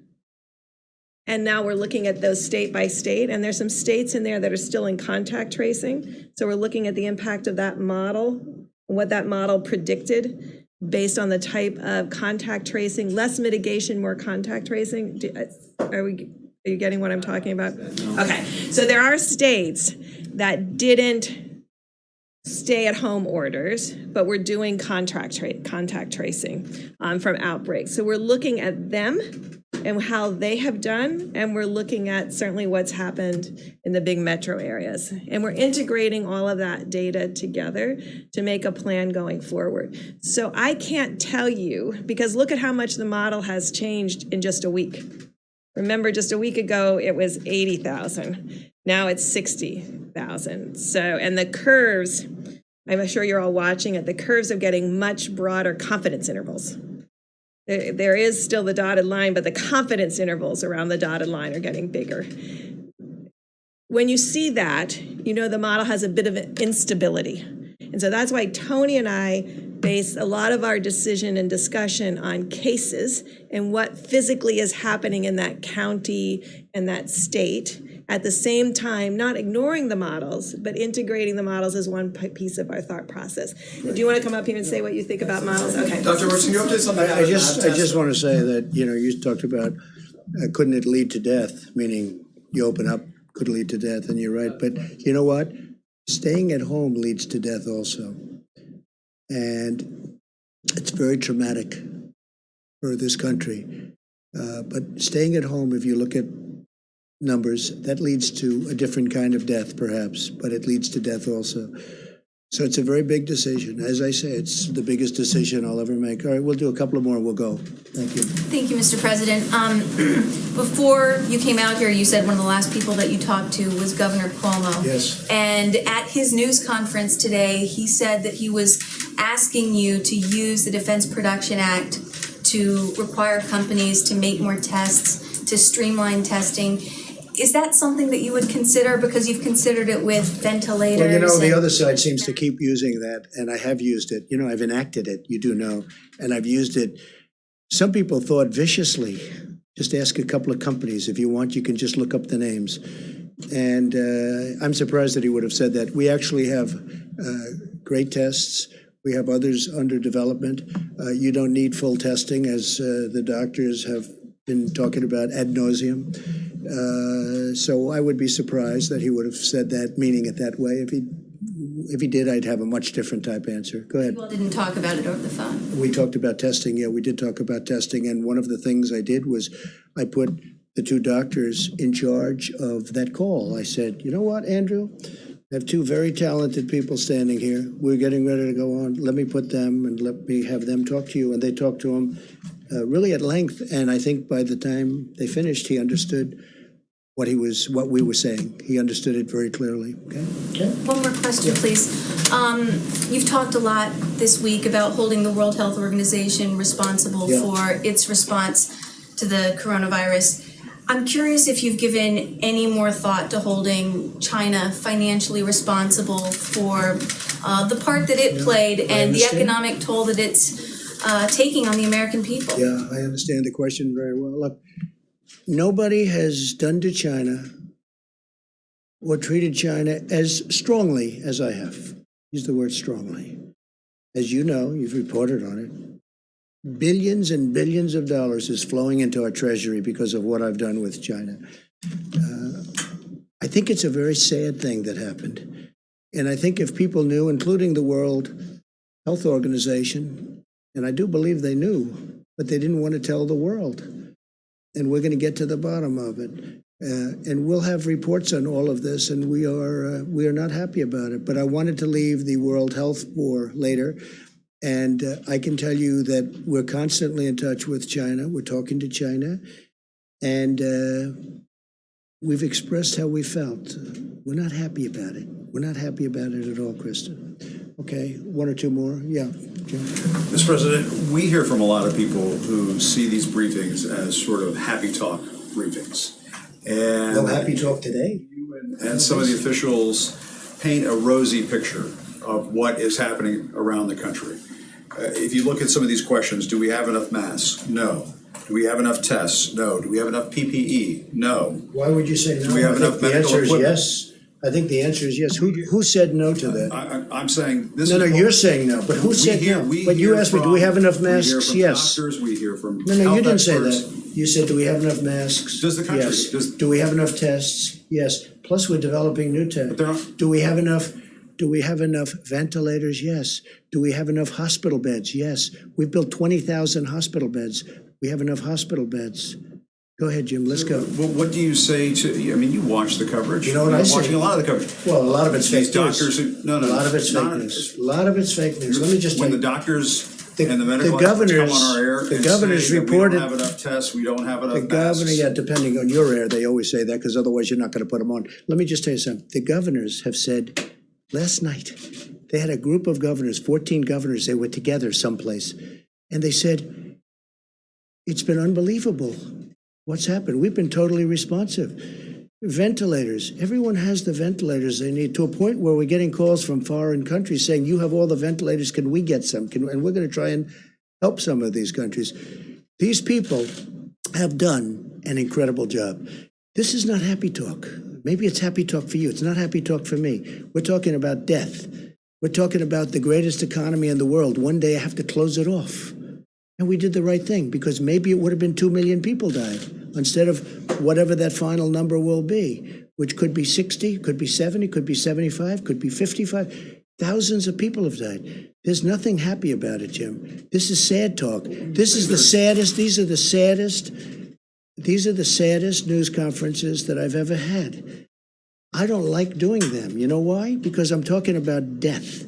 I'm talking about taking the greatest economy ever created. We had the greatest numbers we've ever had in almost every aspect of economics, from employment to companies. Look at the airlines. They were having the best year. Now all of a sudden we have to save them.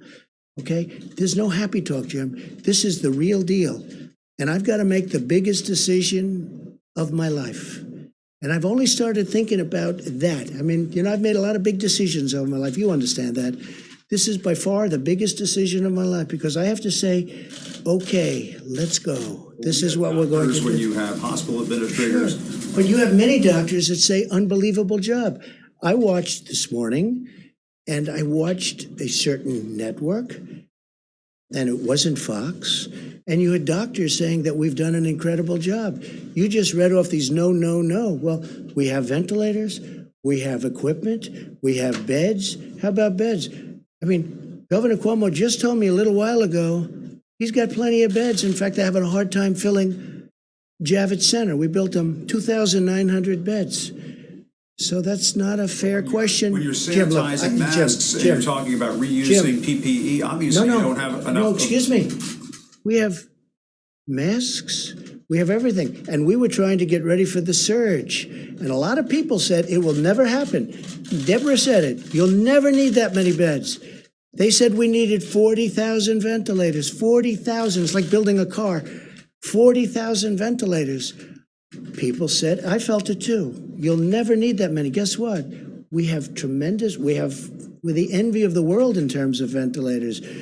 Germany would like some. France would like some. We're going to help countries out.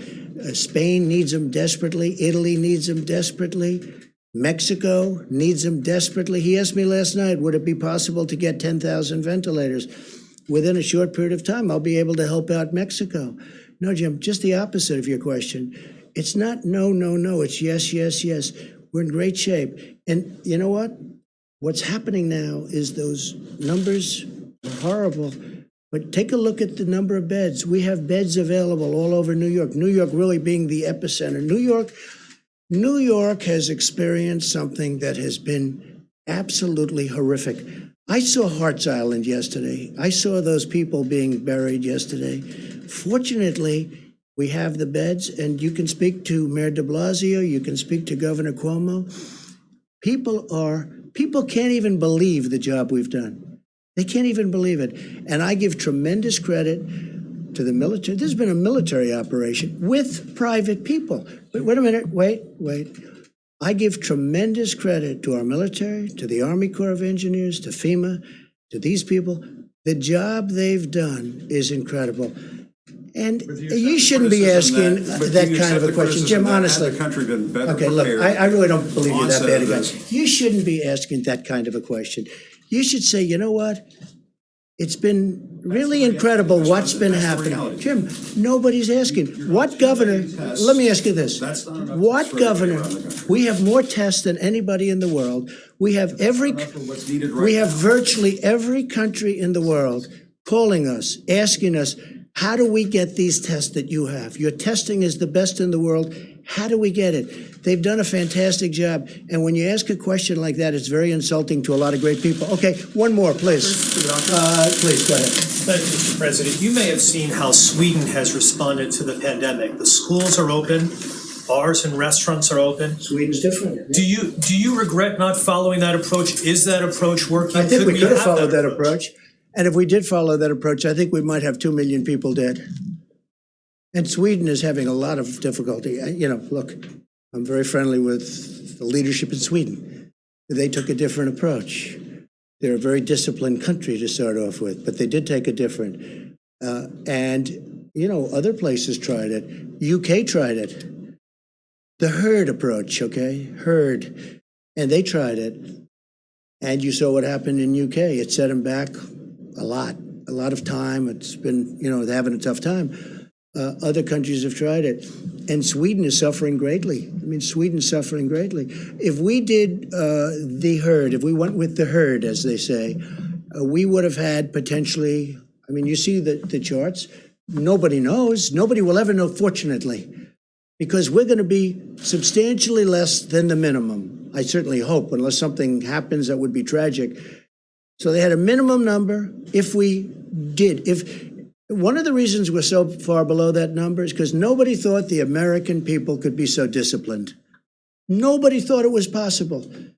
And I guess when they watched us up here every day and they watched other people and they listened to their representatives and governors, nobody thought that the American people could be so disciplined. They've been unbelievable.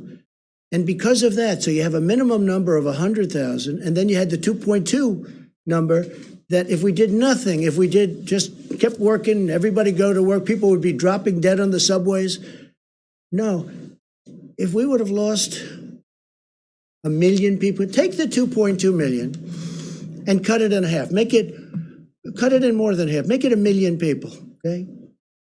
Now take that number and cut it in half. Make it 500,000 people. That's if we did nothing, right? It's unacceptable. It's too many people. So we spent more money on stimulus? Who cares by comparison? You take 2.2, you cut it in half, you cut it in half, you cut it in half, you keep cutting it in half. I don't care what number you choose. 500,000, 400,000. Well, we're going to have, we were talking 50, 60, 65, maybe. But if we would have done what one country tried, and it has been very tough for them, you know that, very, very nasty, very tough. But if we would have done that here, and again, you got to remember, UK tried it. And I was a little surprised, and I watched it. They were going about, 2 weeks, and they said, we got to stop, because they were going to have a whole country infected. So, with all of that being said, we got to get back to work. We got to get our country open. But we could have lost 2 million people. We could have lost 1 million people. We could have lost 500,000 people. If we would have lost 500,000 people, now I'll say this also, from the standpoint of being president and vice president, and we're up there and we're doing that herd and we're going to bullet through it. Do you honestly think people like Jim and yourself and other people Jeff would have put up with it? As people are dying all over, they would have said, this man is crazy. Because the numbers, Tony, at a minimum, would have been many, many times greater than the numbers we're talking about. So I'm very honored by our decisions, all of us. We talk about it all the time. I said, you want to let him you just ride it. You just ride it right through. We would have lost potentially millions of people. No, it would have been unsustainable. It would have been impossible to do. And the American people have been so disciplined. It's been my honor to be their president. I've said it before. I'll say it again. I'll say it always. It's been my great honor to have been their president. And I have a big decision coming up. And I only hope to God that it's the right decision. But it'll be based on the input from a lot of very talented people, very smart people, and people that love our country. Thank you all very much. Thank you. Thank you.